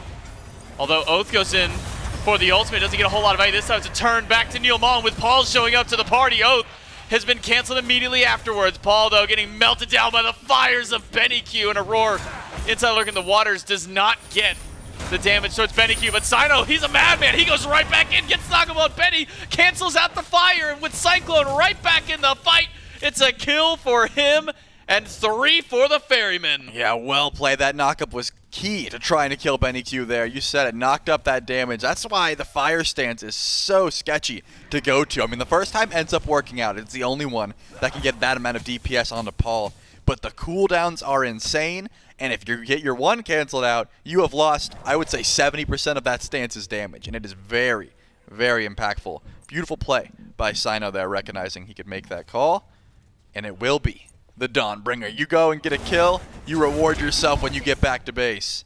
The Dawn will be brought, and Cyno will be bringing it. He will be the bringer of the Dawn. Too bad you can't build on Khepri. That'd make the most sense, considering he rolls out the Dawn. But for Paul, needs a bailout from the tower, gets it. Cyno shows up. Oh, what time is it? It's Dawn o'clock on Oathhh. Aror, though, misses the pluck, so Oathhh able to live this time at the mercy of a Tier 1 tower for himself. Both Paul and Oathhh get their own bailouts. I'm so mad. That was a good call, man. What time is it? It's dawn o'clock. And Cyno said, actually, it looks like it's noon, bro. You missed it. There is no dawn. I'm not going in. If we were in second set, that's perfect timing for it. But all right, unfortunately, we're in set 1. And there's no one in second set that's building Dawnbringer, I can assure you. It's just Cyno. Gold Fury up. Beacon spawning in shortly. A lot to fight over in a bit. But if Oathh's not there, the Hounds aren't fighting over it. That's what I've learned, right? He's been a part of just about everything. 2 kills, 1 assist, 3 kills total. If Oathhh is not leading the charge, there's not going to be too much. No shot. Did he just steal blue under tower? He stunned him. The buff got pushed anyways, and then he double tapped it and walks out. This guy's insane. That's wild. Someone's got to stop Baskin. He is getting away with so much. Legitimately, it is just good play with Hammer, with Wall. Like, Baskin is just playing lights out, but that's now 2 times. I need to see the net worth, though, because remember, this matchup was flipped. Okay, it's only about 200 gold, give or take. Not that bad. Baskin was up 1,000 in this same matchup as the Hercules into the Thor. Man. He went Glad Shield, by the way. This is why... Apparently not outdated for Baskin. No, yeah, he did go Glad Shield. Unless Baskin's outdated. I would never say that. No, Baskin clearly not. I would never. However, this may be the reason that the Eldritch Hounds keep banning NeilMah. Like, Baskin is the problem. Like, we need to stop him at every chance we get. We're not worried about the Herc or the Thor, but that NeilMah cannot come through. NeilMah needs to be worried about the entirety of the Ferrymen. He pulls Baskin back, but then he gets thrown right into the clutches of Cyclone and Paul. Even with Coach showing up, there's just not enough defense to save NeilMah. Not enough CC and barely enough health for BennyQ. Beads and Flicker send him back to the Tier 1 tower, but if that double tap fully connects, we might have been looking at a dead Merlin. Certainly will be, and here you go, the Styx Ferrymen head to the left side of the map, pluck from Aror off the mark onto Oathhh, but here comes CycloneSpin, he flies in looking for Coast. This Gold Fury seems to be the prize they're really after, though, just trying to scare the Eldritch Hounds away so that no one can contest. But Oathhh does have Blink, and Coast is still here. Up to the sky goes Baskin. Baskin waiting for the dunk down. It's on top of Oathhh, who blinks away from it, but that's a blink expended just to avoid the ultimate coming from the solo laner. Gold Fury goes to the Styx Ferrymen. Oathhh tries to make something happen up against Baskin, but doesn't get the taunt. Instead, gets wall double tapped himself. And the Eldritch Hounds, their one prize will be that Ducky didn't get a chance to leave right lane and will take down a tier 1 tower. Yep, Ducky stays. Probably the smart call at that point. If you're going to rotate late, just don't rotate at all. There was no teleport. Ducky hasn't been able to actually upgrade it, whereas Baskin did have the second point in there just in case he needed to, but never wanted to go for it. BennyQ needs the juke. One more shot to confirm his life, and he does it! Paul gets the solo kill, even through the Aegis. My man doesn't miss. That is a tough ability max range to land, but Benny was turned around. I assume he might have thought he was out of range, but Paul's on point as per usual. Paul lands his 3rd kill of the game now, 3-2-1 on the Morgan Le Fay. A 2nd game now that he has brought this pick out, and a 2nd game it has looked good for him. Not going into defense just yet, though. Still sticking to the full damage style. Book of Thoth, Divine Ruin, and Obsidian Shard for the mid laner. And top of the damage charts, too. It's not very often that you see the mid laners leading the charts. Usually at this stage of the game, it's solo laners who are on top just because they keep hitting each other, getting their free damage. But Paul's really been starting to put some numbers up for his team.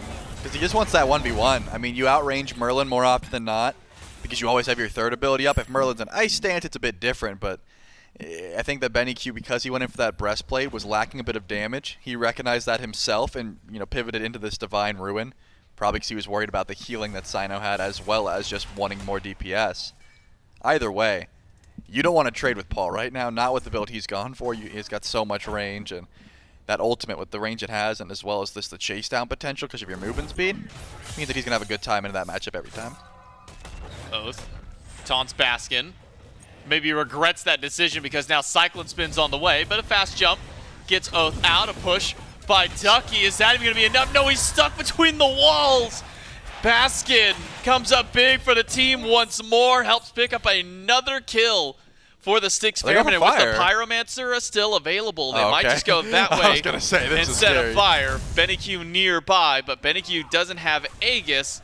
Might not even get a chance to steal this one out. And a teleport from Baskin. That's going to stop Coast from taking out tier 1. It's Pyromancer and a kill for the Ferrymen. Yeah, with Coast over on left and a pick, it wasn't out of the question to go for FG, but definitely would have been a bit sketchy. So I like the call to play it safe. Just grab a Pyromancer and slow this one down for now. Unfortunate for Ducky, and oh my goodness, Paul uses that ultimate. He's by himself, 1v3, takes a ton of damage, but he gets the kill and is able to trade his life 1v3. That auto attack coming in so clutch. Sometimes all you need is the one auto. Aror gets plucked on BennyQ. BennyQ should have Flicker to get out of that one, no problem. So Paul trades his life for a 4th kill onto NeilMah. That's not even a kill that's worth it for Paul. No. Neil is 4 levels down. He is worth as much as maybe a brute minion at this point. All right. And he goes for the kill. Maybe like 2 brute minions. That was rude. He's 4 levels down. He doesn't have that much value to him. No, I agree with you. In the kill, it's mostly just the, I killed you by myself kind of. It's the mental damage that he wins. And I think the mental damage is there because there was 3 people peeling or attempting to, and Paul is just like, I'm still going in. I do not care. Baskin, worried about the damage. I assume is leaving. Yeah, ults out defensively because he didn't want to dive that tower. But Oni Fury spawning here soon. And JMac, the pressure on map certainly in favor of the Styx Ferrymen. They should be able to walk up and ward no problem. The Eldritch Hounds have good damage as well. It's not that Oathhh can't step forward, right? He finishes Serrated Edge. He doesn't have Blink, but he has beads online. And any bit of CC into follow-up the Eldritch Hounds have, whether that be Ducky or Oathhh, is enough to try and find a kill and get themselves back in this game. They're not so far down that they are just out of it. Styx Ferrymen have controlled the objectives in just about every single game. That hasn't stopped here. 1 Pyro, 1 Gold Fury for them. And a 4,000 gold lead. Aror misses the pluck. The rest of the team is nearby. Baskin still doesn't have ult yet, but he's got a wall to block off NeilMah's path out. But not a whole lot of damage follow-up this time after. With Ducky on the rotation, we have all players on the left or middle side of the map. Cyno in a 2v1. Lose out on that battle, but now CycloneSpin comes in for a 2nd round of fighting. Oathhh, half HP, standing on the opposite end of the beacon, trying to zone away while Aror is getting bullied by the rest of the Hounds. Aror pops out of the water, but just in time to avoid the double ult from the Hounds. Wow, that was almost a pullback in. Baskin the only one to stop Goldfrey for the time being. Ducky playing zone duty. All the while, Oathhh gets very low and has to retreat. Will the Eldritch Hounds commit to this, though? Seems like they're playing this one real slow because the Styx Ferrymen still have some good damage nearby. Ducky pushes Paul. Cyclone zones out BennyQ, and NeilMah walks in, but Neil doesn't have ult now. Paul doesn't have his relics or his ultimate. He's got nothing to bail out except for CycloneSpin and Aror to help him out. Shell keeps Ducky alive for only an extra moment before he goes down to the in-hands of Cyclone. Aror low. He hasn't really had a chance to regen his health back just yet, but he's here just in time to make sure that Paul still lives out. Coast, A gets down, rooted in place. Body blocks by Baskin and a hammer after. Take down the Hunter of the Eldritch Hounds, and NeilMah, the next one to go. They can land the damage that they need. Double tap misses from Baskin, but it's there for CycloneSpin to clean it up. I mean, that all starts from Cyno just vastly overestimating his damage. I don't know if you saw the path he's going, but Archdruid's Fury into Pridwin goes in onto BennyQ, assuming that he's got, you know, full damage Pele build. Gets no sort of damage out, and Oathhh is immediately there with the cleanup. Cyno gets picked, and the Styx Ferrymen said, we don't care. We're going to stick around. Ducky unfortunately falls behind, but now he has a great teleport in behind as well. It looks like the fight's still going, though. Dunk on top, double tap, Aegis away by BennyQ, but Spin is there. One more in-hand, a wall, anything will do, and it's Cyno who gets his revenge kill up against BennyQ. Ducky, who teleported into the backline, still healthy up against the Ferryman, but zoned away from this green buff. Loses out on that XP. Not able to get anything else. The wall by Baskin makes sure to cut off the path of the Hounds. Yep, so far that's it. The Eldritch Hounds step forward, though. They've got ward coverage on the Fury already. They know nobody's here. Oathhh steps up real far, so CycloneSpin has to ult in to make sure that Paul's in no danger. Pyromancer, though, is the target for now. There's no tanks. It's just going to be Cyclone and Paul. Oathhh has no relics, though, so there's no way he steps up to try and go for a steal, right? I mean, Paul has so much CC. Doesn't get to steal that one away. Ferryman get the Pyromancer. Still 3 versus 2 on the left side. Shield buff goes to Coast. Would have eventually been knocked down and had that double tap connected, but doesn't do so. As Paul and Cyclone team up in mid to zone Neil and Benny away. But Tier 1 tower still standing. Oni Fury as well. And with all 5 of the Ferrymen here, I would imagine that'd be the next objective to go to, but maybe scared of the ward coverage that the Hounds have inside the pit. Finally pulled, but is on a ward. Is there anyone even attempting to steal this? Does not seem like it. The Eldritch Hounds gonna have to give this one up. I mean, stepping up to Baskin or Aror just doesn't seem possible at this point. There wasn't many beads available. It was just Ducky and BennyQ, and BennyQ has been the target of a lot of aggression so far from the Styx Ferrymen, so staying back definitely seems like a smart call.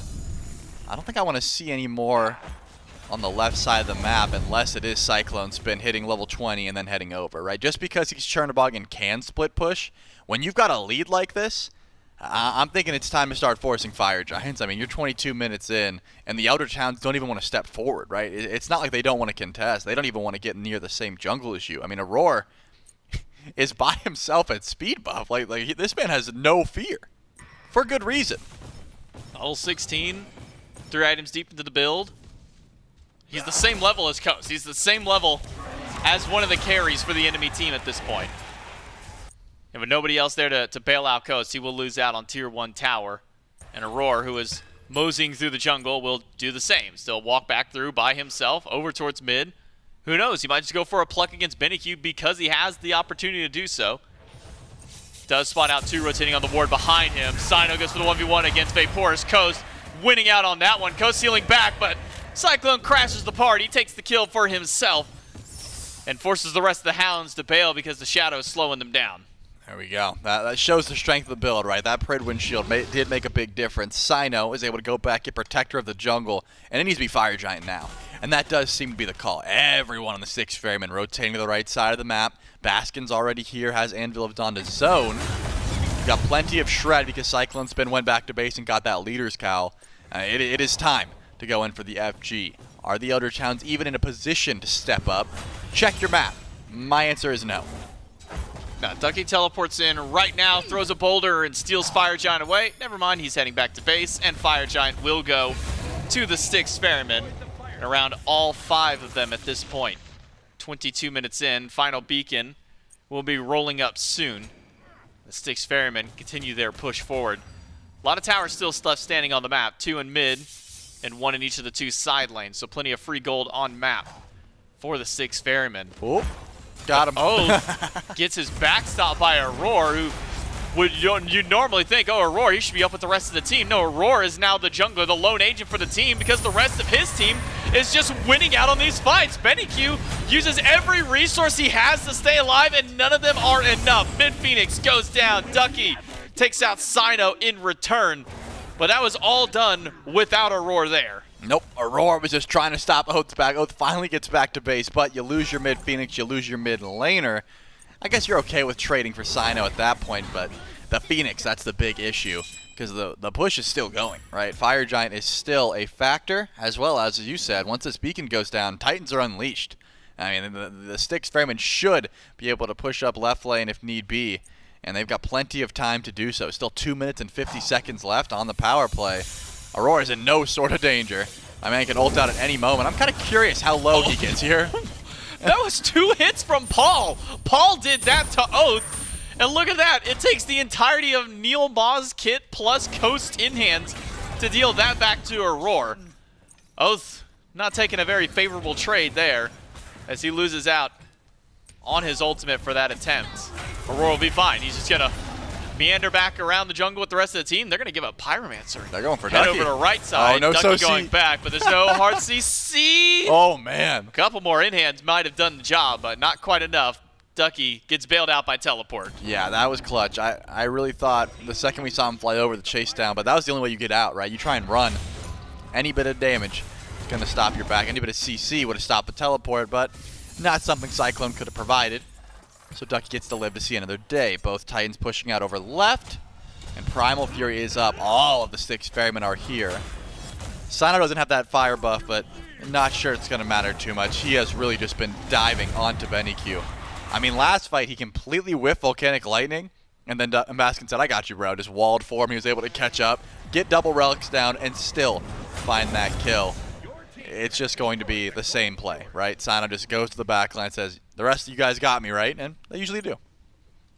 Primal Fury for the Ferryman, and a Titan as a bonus prize. That Titan didn't get to live very long. 6 Ferrymen walk up, take that one down, and can now push forward with their own Titan to the left side of the map. And again, Aror not with the team. He's going to go and keep the next person he spots busy, which was Coast. Don't know if he spotted Coast fully, though. Could. If he gets around the wall. Aror's a menace, man. He's the second jungle. He's not there for kills. He's just there to be annoying. And he's being annoying. He has stopped I'm two backs. annoyed, and I'm the spectator. He's just letting his team push 4v4. He's like, hey, I'll hold someone back. I think Aror wins this 1v1, honestly. He's got cooldown med. He could be here all day.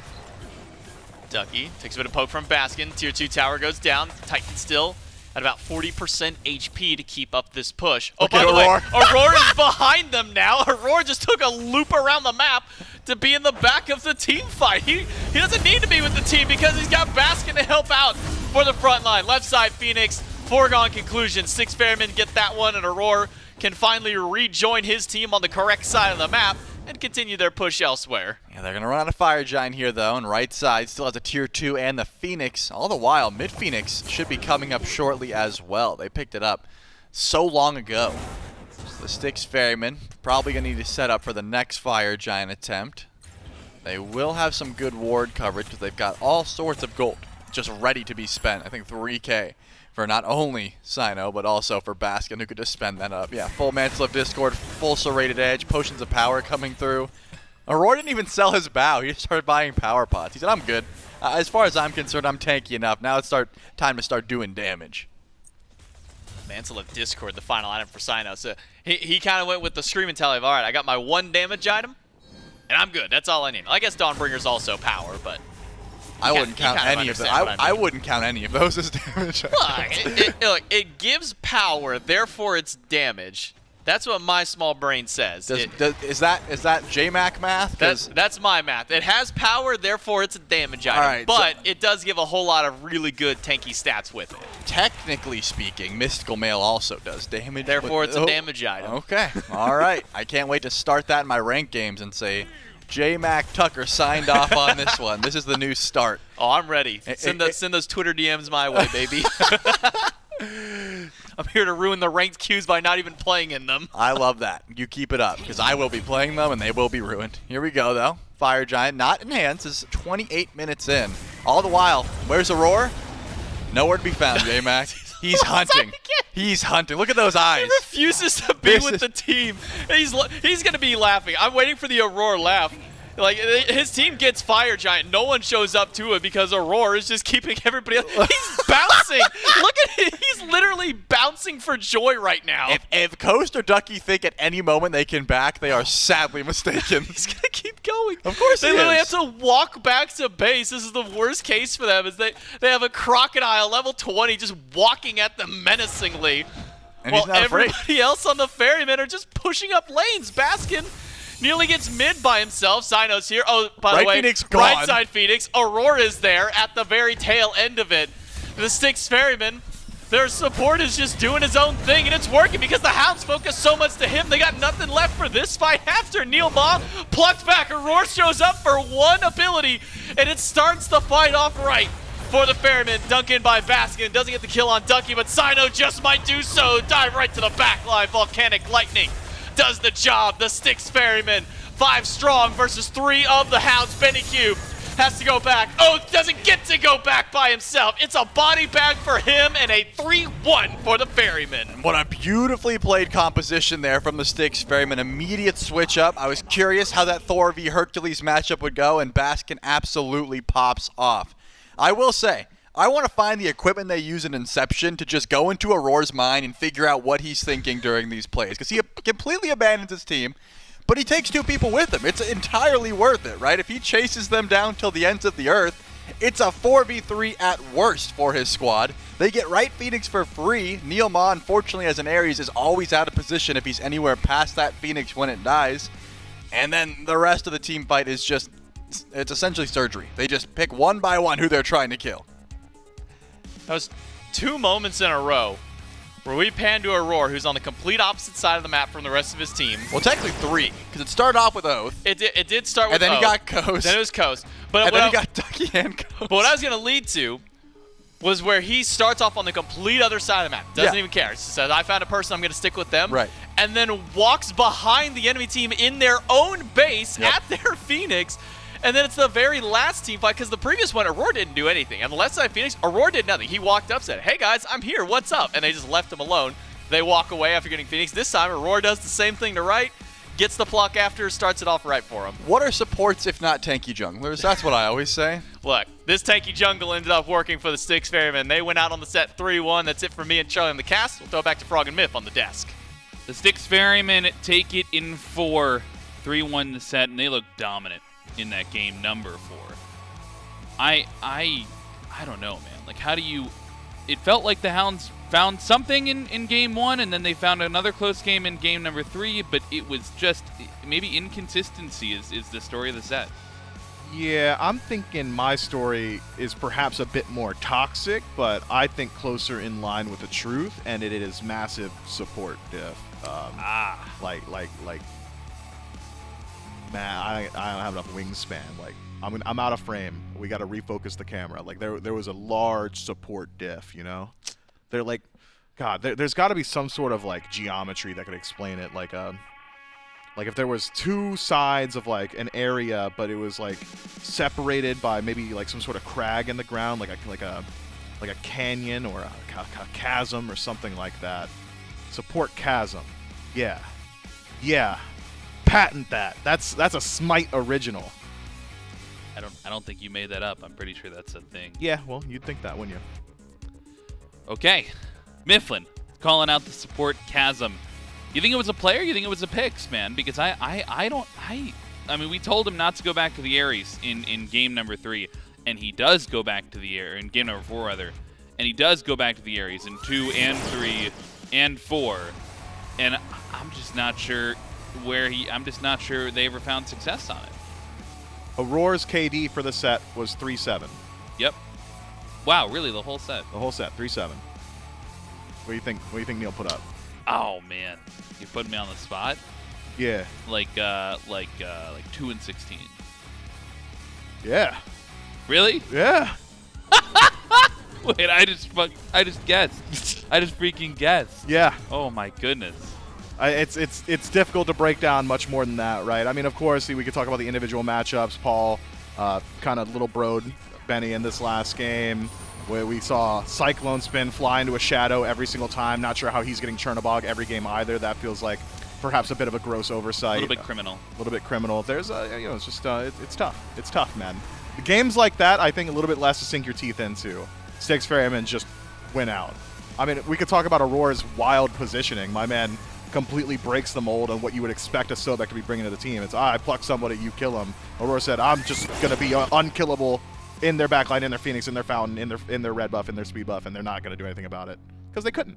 That would be fun. I mean, when your team is winning 4v5s, they've got a comfortable gold lead, they're positioned well to win 4v5s, what to do as a support if not just prevent the enemy from backing? Yeah, I mean, it's not even a 4v5, right? It's a 4v3 because Auror's leading two people by the nose, like one finger in each nostril. Come here, like we're going this way. Chasing him all the way back to base. And I think you see the value come through. And we were questioning the Sobek initially. That could have been any support in the game that he used to chase him back to base like that. I think the mobility of Sobek and the survivability of it does play in, right? Like if he's playing like if he's Ymir, he's not doing that, right? You really just can't because you'll die. But because he's so survivable, has so much protections, has such long channeled CC immunity, it kind of does open up that avenue. There's the turn and burn potential on a Sobek. It's pretty difficult. Well, we actually have Aror standing by for an interview. He can talk about it himself. That's right. I've got Aror with me here for the postgame. First off, congrats on your win. Now, there was a quote that Torelli said at the very end of that game, which was, "What is a support but a tanky jungle?" I feel like you kind of embodied that this game. You kind of feel the same way? I was having fun, that's for sure. But I want to say one thing first. Happy birthday to Cyno. It's his birthday, so everybody wish him happy birthday. Yeah, I actually just got word in here that it was his birthday, and I was gonna end on that, but hey, we might as well just start on that one. Talk to me about what goes on your mind in games like these. Your team is winning 4v5 kind of matchups. You decide, I'm just gonna start roaming through the jungle, do my own thing. What's going on in your head when you're doing plays like this? I just was looking for Coast the entire set, and I found him. Wait, what did Coast do that you wanted to bully Coast? I like to go on him. It's fun. You know what? He is the guy that if he gets a kill, no matter if it's a 1v1 or a 1v4, he's going to taunt. So I guess maybe a little bit of backlash there with it. Aurora, talk to me a little bit about the team. How's the team feeling after a big win like this, kind of getting through your first 2 weeks of play? How's everybody kind of feeling right now? I feel like we're feeling really good. I feel like we're getting better every week, and that's the only thing that matters. And compared to last split, I feel like we're a lot more like comfortable playing with each other just because we have like a whole phase under our belt. And the nice thing about this year is we've made improvements, I feel like, every week. And even though like you come back from a break and maybe you're not as good as you were when you started like from the end of last phase, but like we've been making improvements each and every week, and it feels really good because sometimes it feels like you're just playing like in past years for me and like we don't make any improvements, but each week we work on something, we get better as a team, and it feels good, and that's why I think we're doing as well as we are right now. It feels good. You guys look good out there. Congratulations on your win. I'll let you get back with the team. Happy birthday again to Cyno. We'll throw it back over to the desk. Happy birthday to Cyno, and maybe the opposite. What's the opposite of happy birthday? I feel bad. Rest in peace? For Coast. Yeah, man. Like, rest in peace because Aurora just wants to spend the time chasing him down. It is. And Aurora is often doing this. He'll say some of the most unintentionally cold things on the planet. Like, yeah, I was just looking for Coast. And I found him. Like, that's awesome. It really is. I mean, Aurora, he's just a treat. Ice cold. We'll take a look at the schedule for the rest of the day. We've gotten through 5 out of 6 matchups here this weekend. Talked through Friday and Saturday. Just finished up the top of Sunday. Styx Ferrymen take it 3-1 up against the Eldritch Hounds. They're still looking for their first win on the side of the Hounds. And up next, the Camelot Kings going up against the Gilded Gladiators. The Glads as well, still looking for their first win, looking to knock down the undefeated Camelot Kings. We can take a look at the standings as well and see how that set affects our standings. The Styx Ferrymen still holding on to that undefeated slot, the only one in the Order division to be able to say that. The Camelot Kings, if they win this next set, they will also be up there at 2-0. And I think Camelot King is clearly a massive favorite in this matchup, even with the support change with them. Feels like the Camelot Kings just have a more solid idea of how they want to approach the meta. They've generally stuck in line with the pre-genetic shift. They just play their macro game. They play very well around big man Tings, and it's a good strategy. It's difficult to beat. Difficult to beat, to be sure. The Gilded Gladiators will have to put on a show if they want to take it to them Kings, take it to the Kings. I mean, whoever falls first now at this point, though, like the Styx Ferrymen or the Camelot Kings, one of them is going to be the last remaining undefeated team. I mean, that's how it works, because they're the only ones that haven't lost yet. We'll see if the Gilded Gladiators can knock down the Kings right after the break.